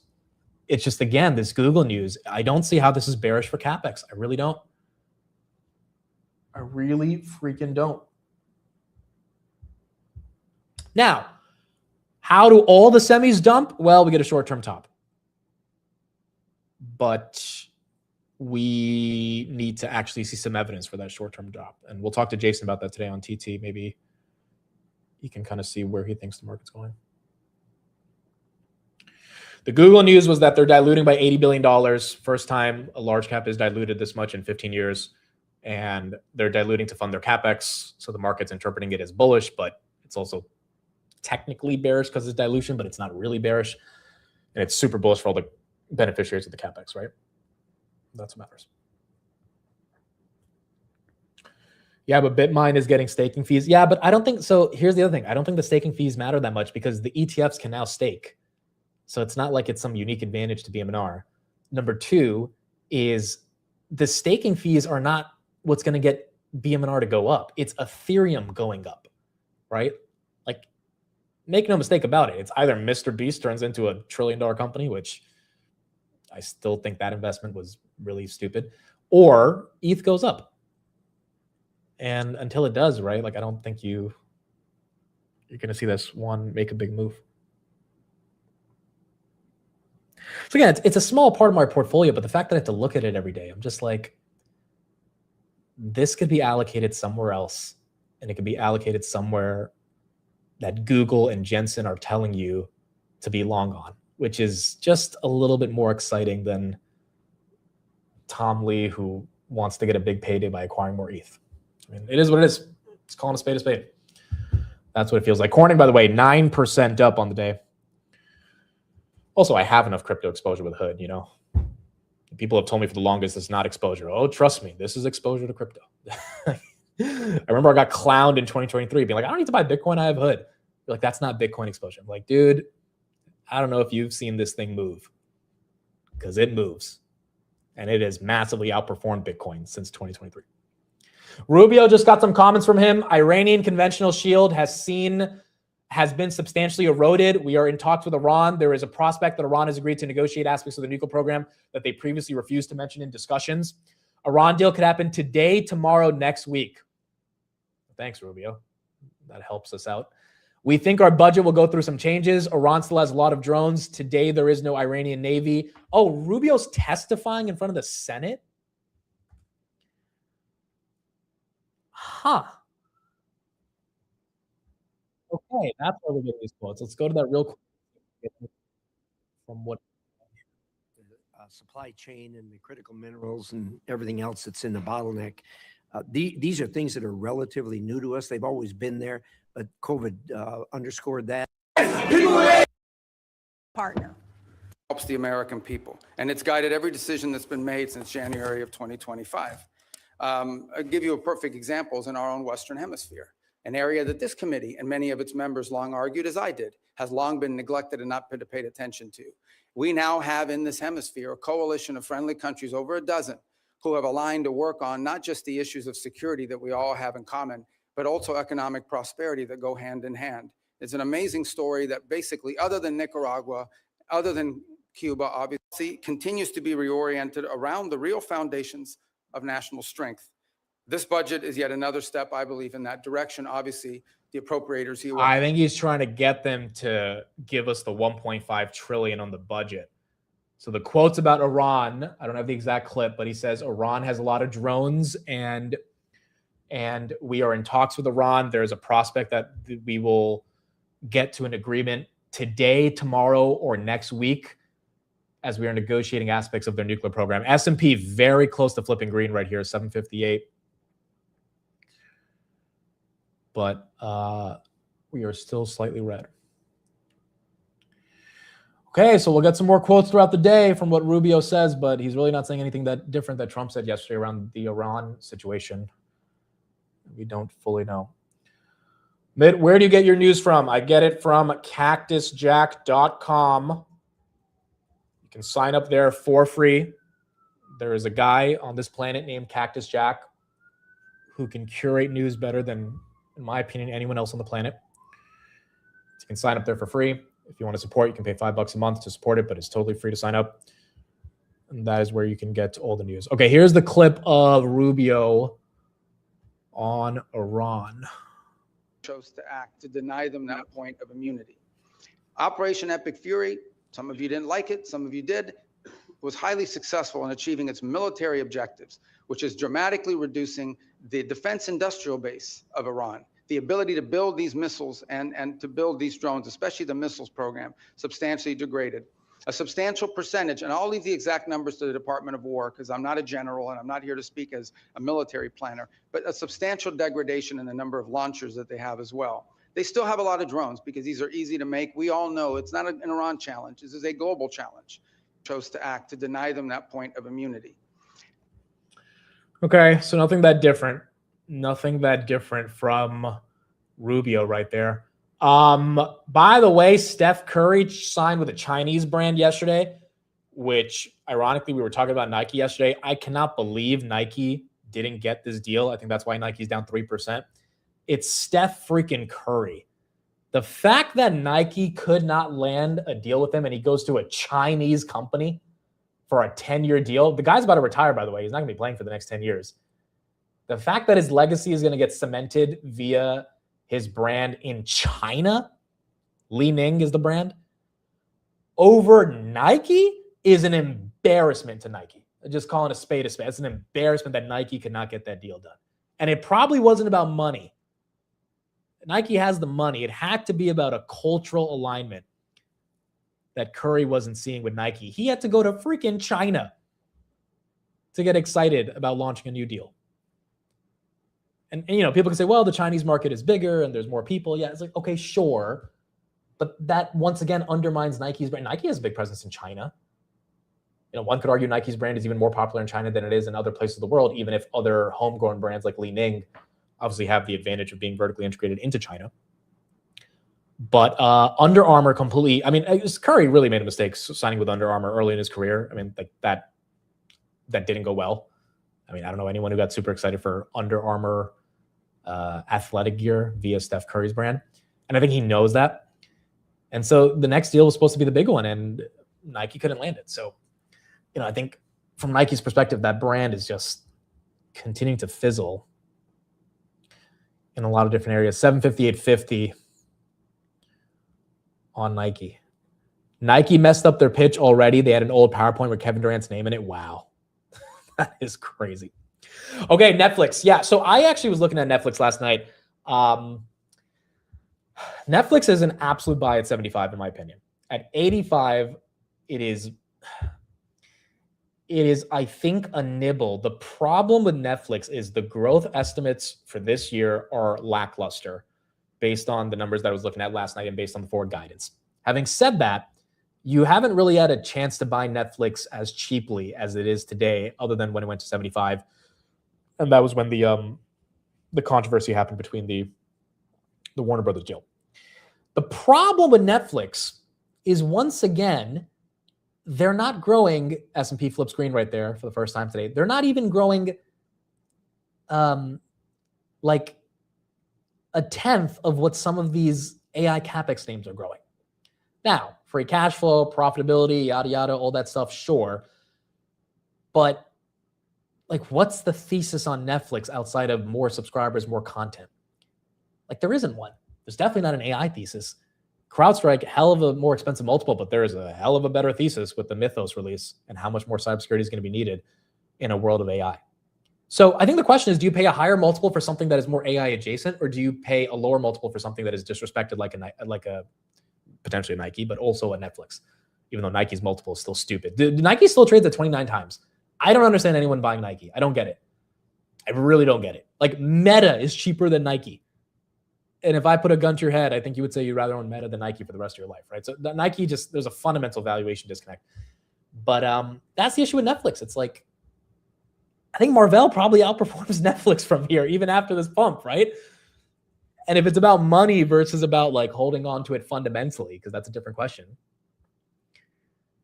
then I don't know if Netflix makes a massive move. Same thing with Uber. I think Uber is a phenomenal business, $10 billion in free cash flow. But man, there's nothing exciting about their narrative. If anything, there's an AV disruption narrative, which I think is kind of stupid. But the point is, it's there, and Uber hasn't been able to get out of it for a while. So I think that's the bigger concern there when it comes to Netflix. Hulu, Disney, HBO bundle is way better than Netflix. Yeah, look, I don't even want to say, oh, like my content preferences are HBO or YouTube, therefore Netflix is bearish. Like I made that mistake back in 2022 and missed the Netflix run because I just thought Netflix content was bad, which was such a stupid reason to like not look at the business more seriously. The problem is now, like, a lot of the earnings growth has happened. The only reason they beat estimates last quarter was because of the $2.8 billion breakup fee. So I am genuinely curious I think the live sports is kind of like the new avenue of growth. But is that going to be enough to get the street to be like, yes, this should be $120, $130 stock, which is, closing in on $500 billion market cap. And I'm not sure. Okay, Vlad is live. Let's take a listen to what he is talking about right here. It looks like they're talking about the Canada acquisition that just closed with WonderFi yesterday. And now is our opportunity to finally serve the market with great financial products, which we think have been lacking for quite some time. I mean, whenever you see another product release in the U.S., we have the Canadian contingent saying, when's Robinhood coming here? And we're happy to announce that the time is now. So we've closed our acquisition of WonderFi, which is one of the largest and most established cryptocurrency platforms in Canada. They operate two services, BitBuy and CoinSquare, and they'll be joining the Robinhood team. And we're excited. This also this also gets us to over 1 million customers outside the U.S. It's another step in our global expansion strategy to make Robinhood the leading global financial platform, and not just in the U.S. Yeah, you're clearly expanding. You have this $100 million investment in the Trump accounts, which go live on July 4th. Walk us through the revenue implications for Robinhood. Yeah, first off, the Trump accounts, if you really think about what Robinhood is trying to do in our mission, we want to make everyone owners of this great American economy. And we think that by doing that, it's not just good for the individuals, but it'll also create a stronger economy and a healthier, more stable, more prosperous society. And Trump accounts allows us to do that from birth. So it actually gives the power of equity ownership to newborns with a $1,000 kickstart from the Department of Treasury. So Robinhood serves as the sole initial trustee and broker of the Trump accounts. That app that you've been showing on the screen, our engineers and design team have been working on that in close collaboration with BNY, along with the National Design Studio from the administration and the Department of Treasury. So the goal really is to build the best product that the government has ever been associated with. And you can tell by the reception that I think we're on the right track so far. So on launch day, the app hit #1 in finance and #4 overall, climbing to #3 overall. So it was the fastest growing app outside of AI, which is really cool. So off to a good start. Plenty more to do as we get ready for July 4th. But I think it's quite amazing. Yeah, that doesn't seem to be reflected in your stock, down about 22% this year. Why do you think that is? Is that related to crypto and the volatility we've seen there? Well, I think if it depends on the time horizon. So if you look over the past week, it's been quite strong. If you look in the past couple of years and you take a longer term view, the company's done tremendously well. We've been growing market share, expanding our lines of business, our revenue streams. I think markets tend to have sometimes a short-term outlook on things. A lot of people are talking about what's going on today or tomorrow. We're building this business to be a long-term compounding business, and we want Robinhood to be around for generations and growing market share and serving our customers. So it's not always about what's happening to the ticker on any particular day for us.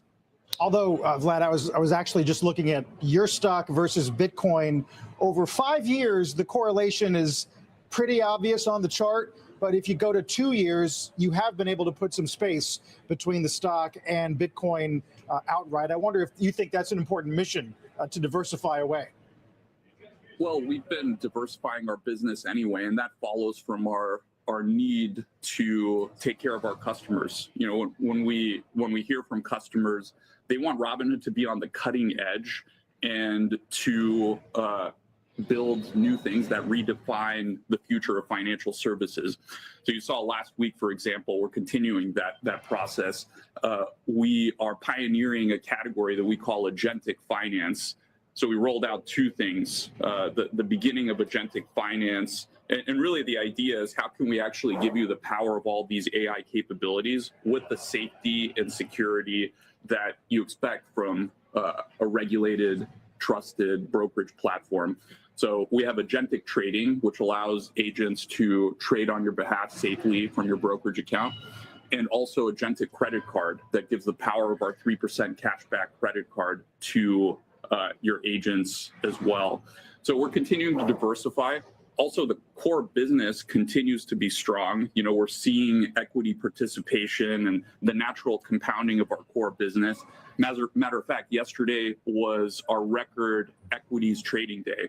So we saw the most equities trading yesterday in our history. Also, the largest overnight trading session. This is for our 24-hour market offering.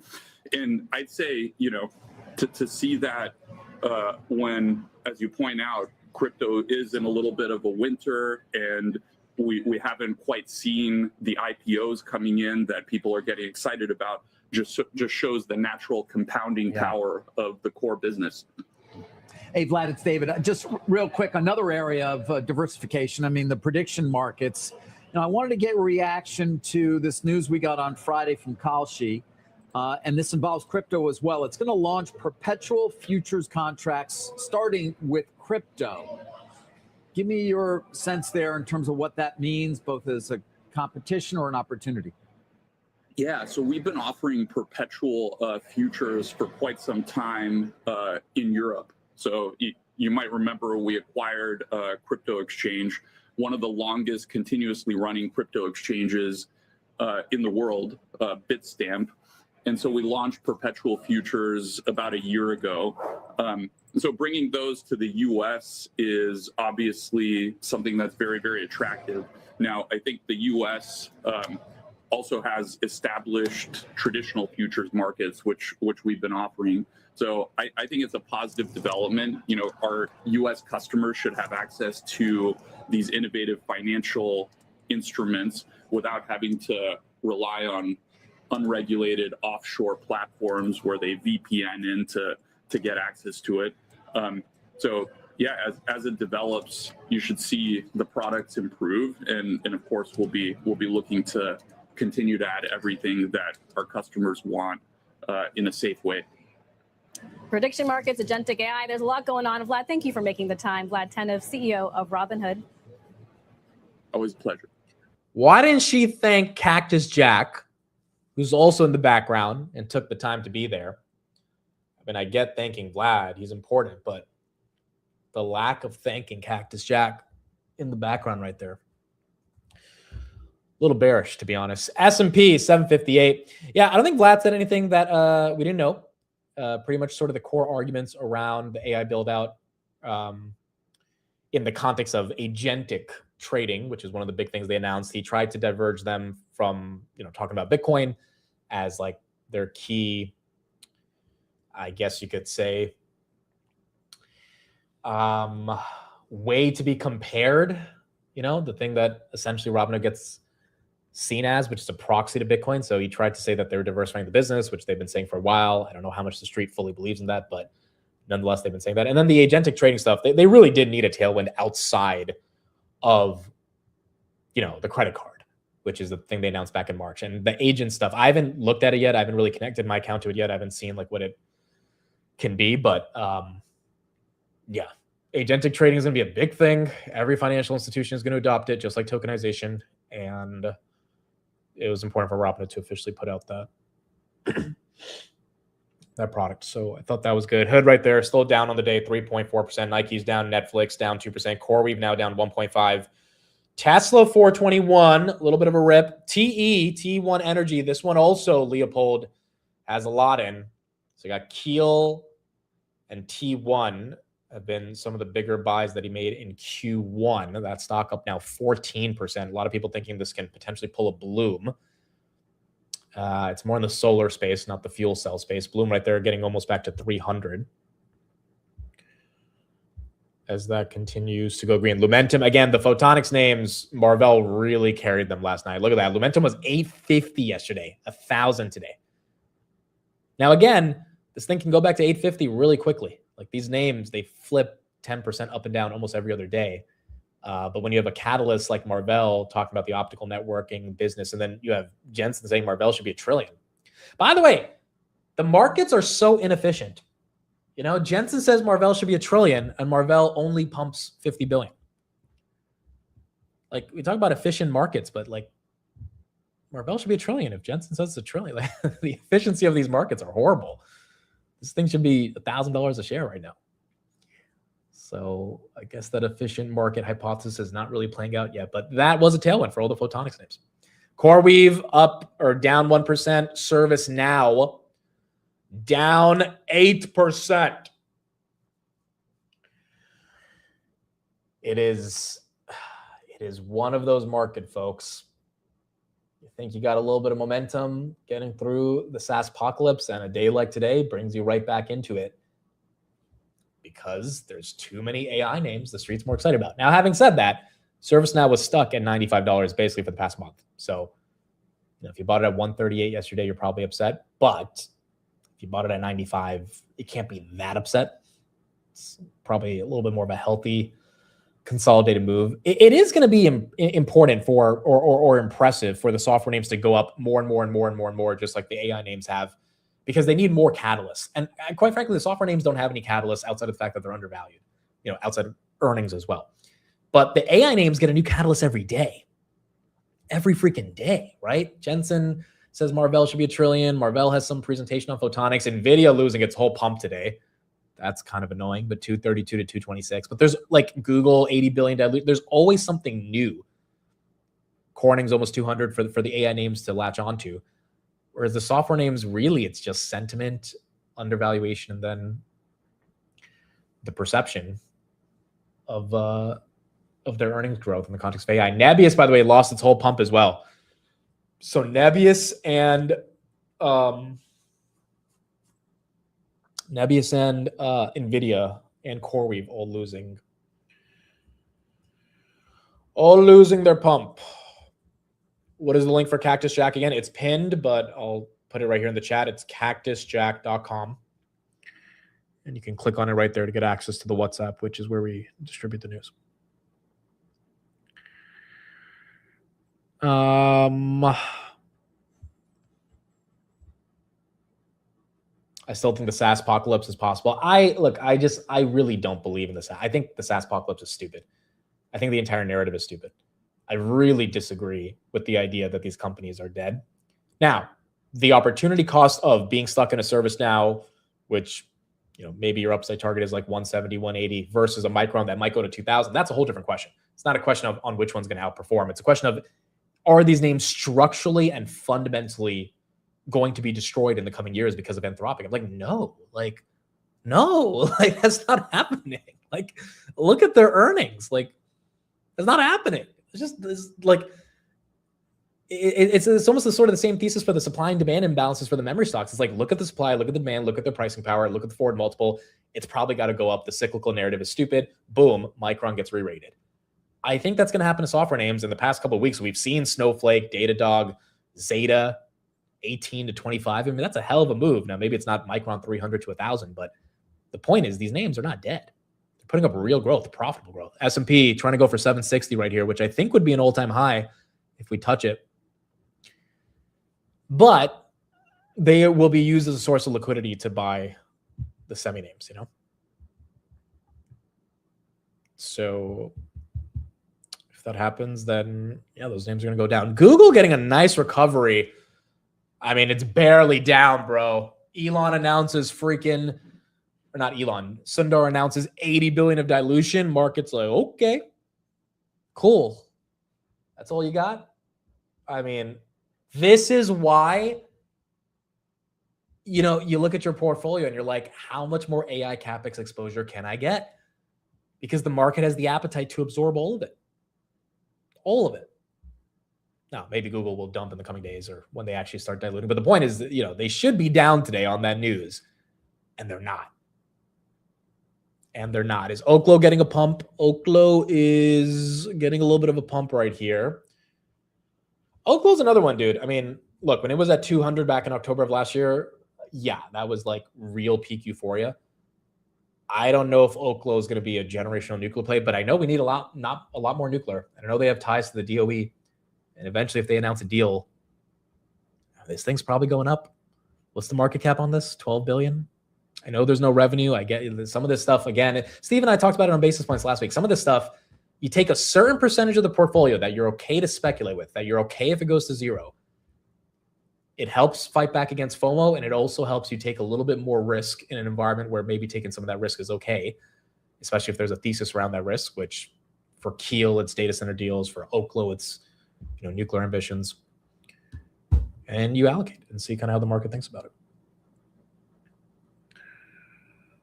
But I don't see a headline on nuclear. I don't see anything.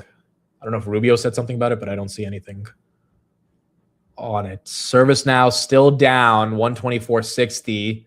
NVIDIA losing a lot of its move. Micron as well flipped red. But S&P is green. Green, green, green.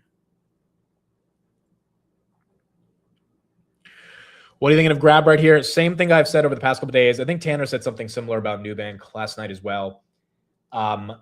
It's kind of the similar situation with BM&R, except Grab is actually a company that is growing 25% and is growing just the EBITDA 50% year over year. BM&R is, a crypto treasury.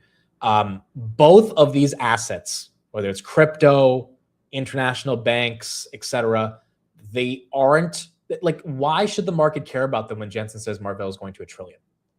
That is the broader point that I've been kind of trying to make this morning.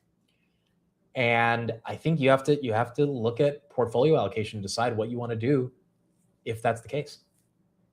I think also one easy way to resolve this stuff, and I was thinking about this last night, if you have a lot of shares in something that's not moving, a Grab, a SoFi, a BM&R, whatever, you can get rid of those shares and buy long calls for 2 years out and get access to the same upside at a cheaper cost. Now, what is the risk? The risk is obviously that the thesis doesn't play out and you have an expiration on those long calls.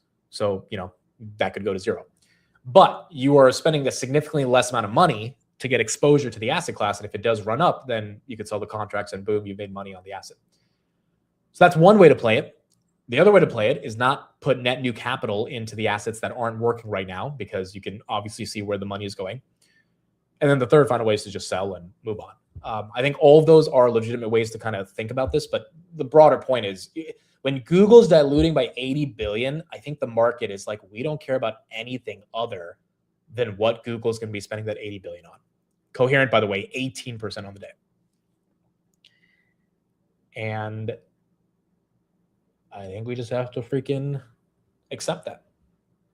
Now, if the semi stocks go down 10% in a day, which is inevitable, everyone's going to be like, yeah, this CapEx thing is getting toppy. But then those dips get bought, right? So you have to have, as I've been saying, the stomach. Like, who really was easily able to buy HPE yesterday after it was up 50% going into the print?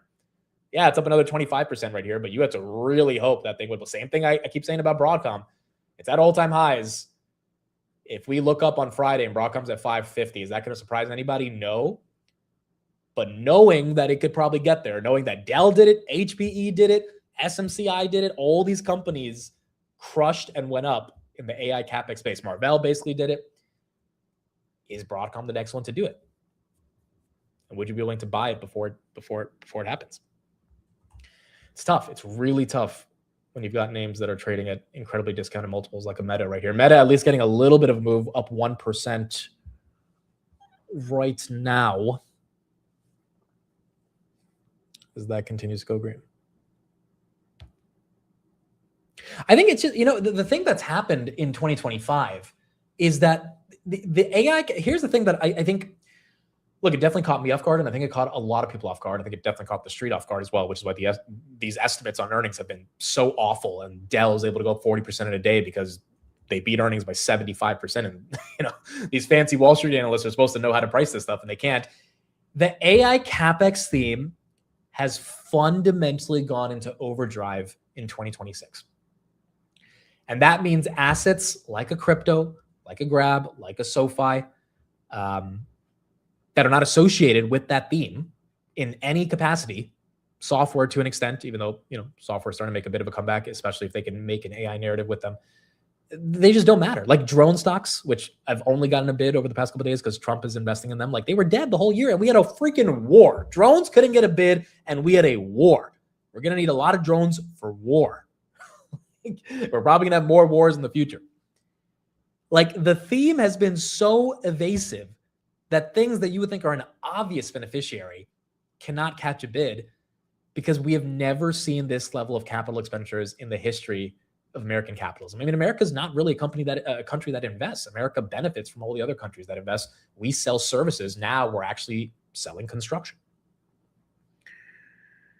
And I think as a result of that, you've seen just a fundamental detachment from how the market thinks about where things are going. Like Ondas was 11 on January 2nd. Today it's $13. Like that's good. It's a nice move, but it fell from 11 to 8 in the middle of a war. And, now it's at 13. Like this is fundamentally underperformed a lot of the AI themes as Air Test Systems pumps 20%.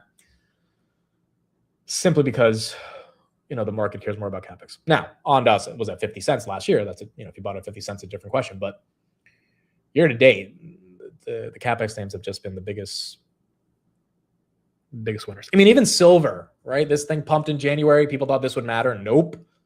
Has nothing to do with CapEx, even though people tried to say it had something to do with data centers. Didn't work. So that's my point, right? It's like the CapEx stuff has just been really what the market cares more about.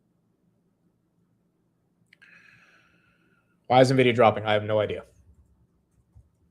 I have absolutely no idea why that one's dropping. Is oil going up? Oil is still at 92. That one hasn't gone down.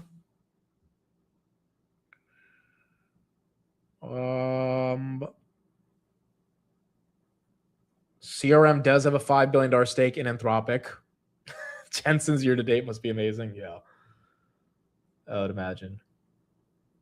Dude, I wonder, Jensen's allowed to have private investments, right? Like his own trust or whatever. I wonder what he's got loaded up in there. I don't think he has to even disclose that shit. Could you imagine Jensen's just like, oh, NVIDIA's buying Nebius? I'm going to buy some Nebius. Oh, NVIDIA's buying CoreWeave? I'm going to buy some CoreWeave. Yeah, right before he said Marvell goes to $1 trillion, he probably YOLO'd into some Marvell calls. Like, it is just hilarious, dude, that one sentence changed everything today. Pretty incredible.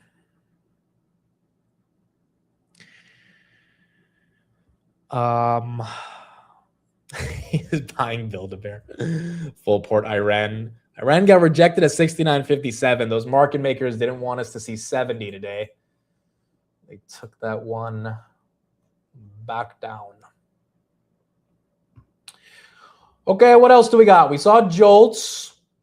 Rubio's testifying. Nothing too crazy from that. The Googs pretty much completely recovering. Broadcom still up 4. When is your Singapore meetup? I will link it right here in the chat. It is happening pretty soon, June 27th. Very excited for it. Excited to go to Bali as well. I have never been to Southeast Asia, so it'll be cool to see the region. When you come to the UK, again, I talked about this last week. I do not know if we're doing a UK meetup this year. Odds are we're probably not. It's just really, really busy this summer. UK is, it's a lot to plan, dude. It's a lot to plan this summer. We've already done 3 meetups. Singapore is also going to be a big one. So the UK might not be happening this time. We'll absolutely visit the UK eventually, but full-on meetup this year might not be officially happening. Did you see the Backrooms movie yet? No, but I saw the trailer of it last night. I can't believe people are this excited about that movie. But it is getting a lot of love.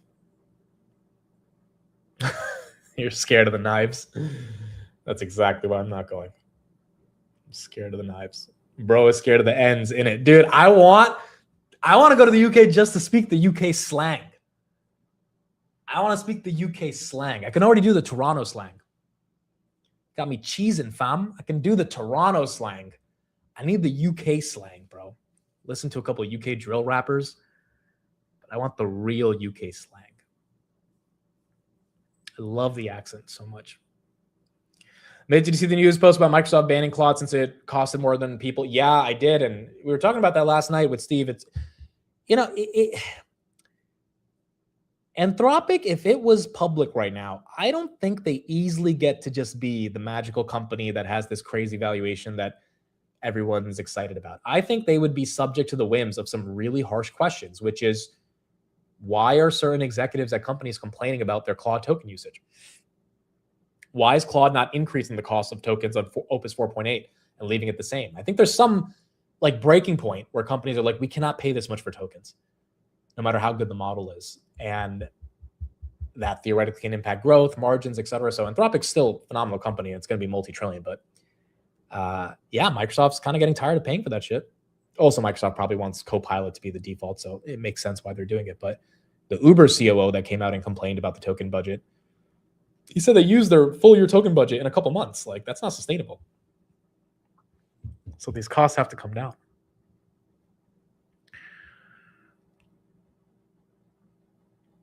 Bruv. Is that a UK slang? B-R-U-V, bruv? Okay, bruv. That's what I'm going to say now. Bruv. What's up, bruv? Let's ask ChatGPT. What's some UK slang? Give me 5 UK slang words. Any plans for a Toronto meetup? No, but I'll probably be going to Tanner's in August. Pang? That food looks pang, attractive or really good. Mugged off. He mugged me off in front of everybody. Disrespected. Knackered. I'm knackered after that workout. Extremely tired. Dodgy. Sketchy. That deal sounds dodgy. Bear. There were bear people there. A lot of or very. Pang. Speaking of Pang, that stock is up 20% today. Pang right there. Penguin Solutions. Okay, Pang. Pang and bruv. Just end every sentence with mate. Oh my gosh. In it, Pang, bruv. That's what we got to do. You are not 10, so not bruv. Is that what the kids say?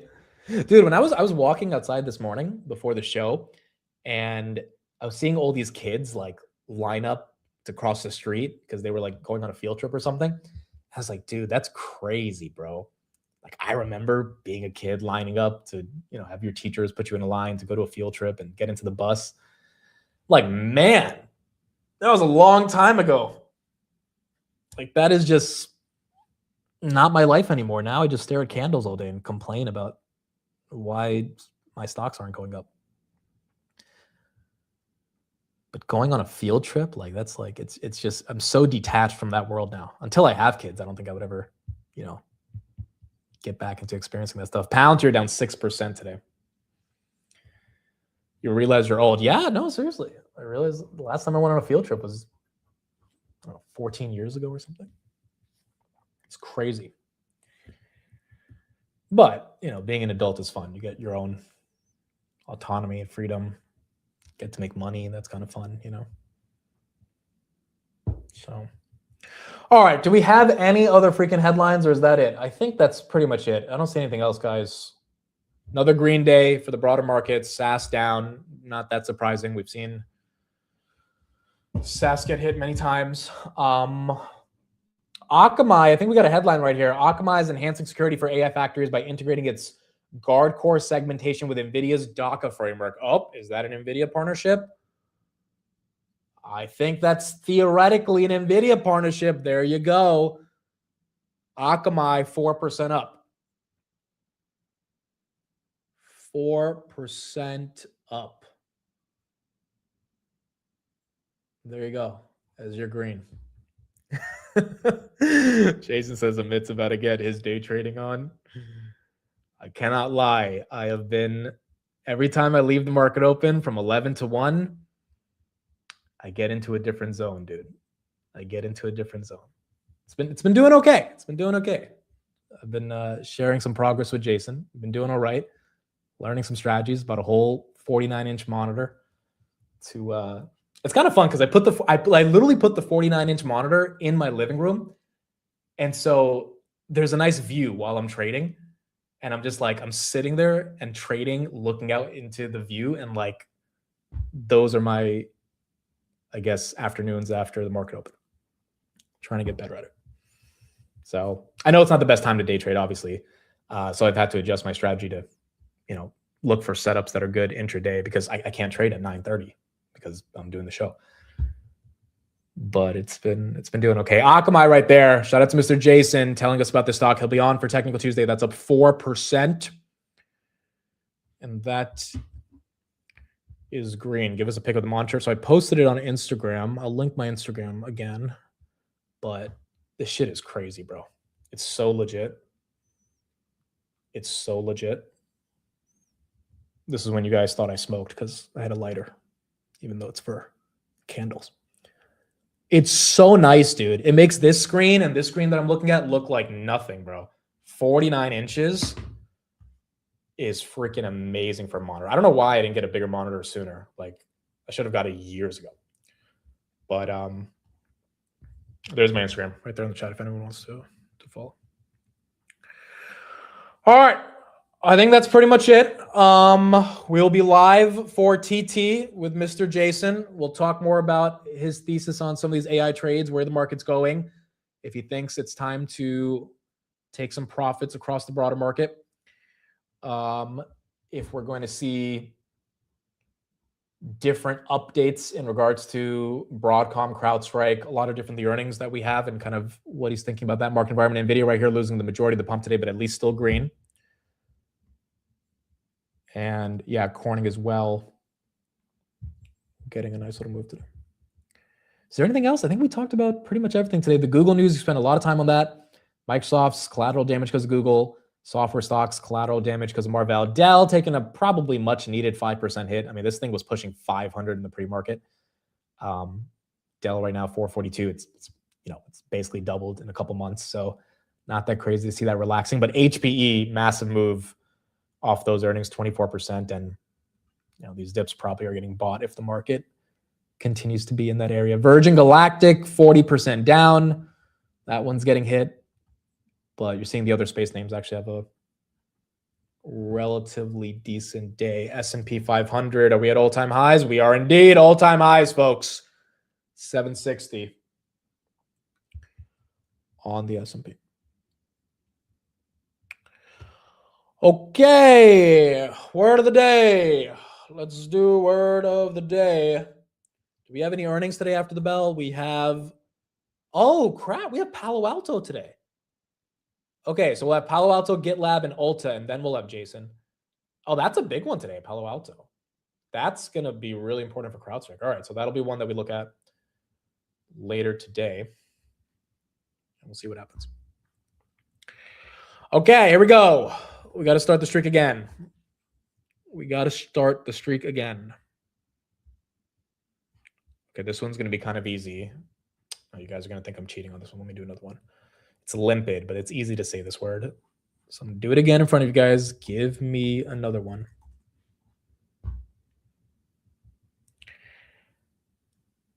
Why does it have to have what it has in the middle of that freaking word, bro? Why does it have to do that? Dude, I don't even... goodness, dude.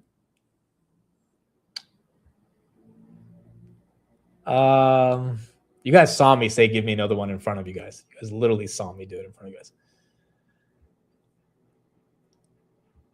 Apo.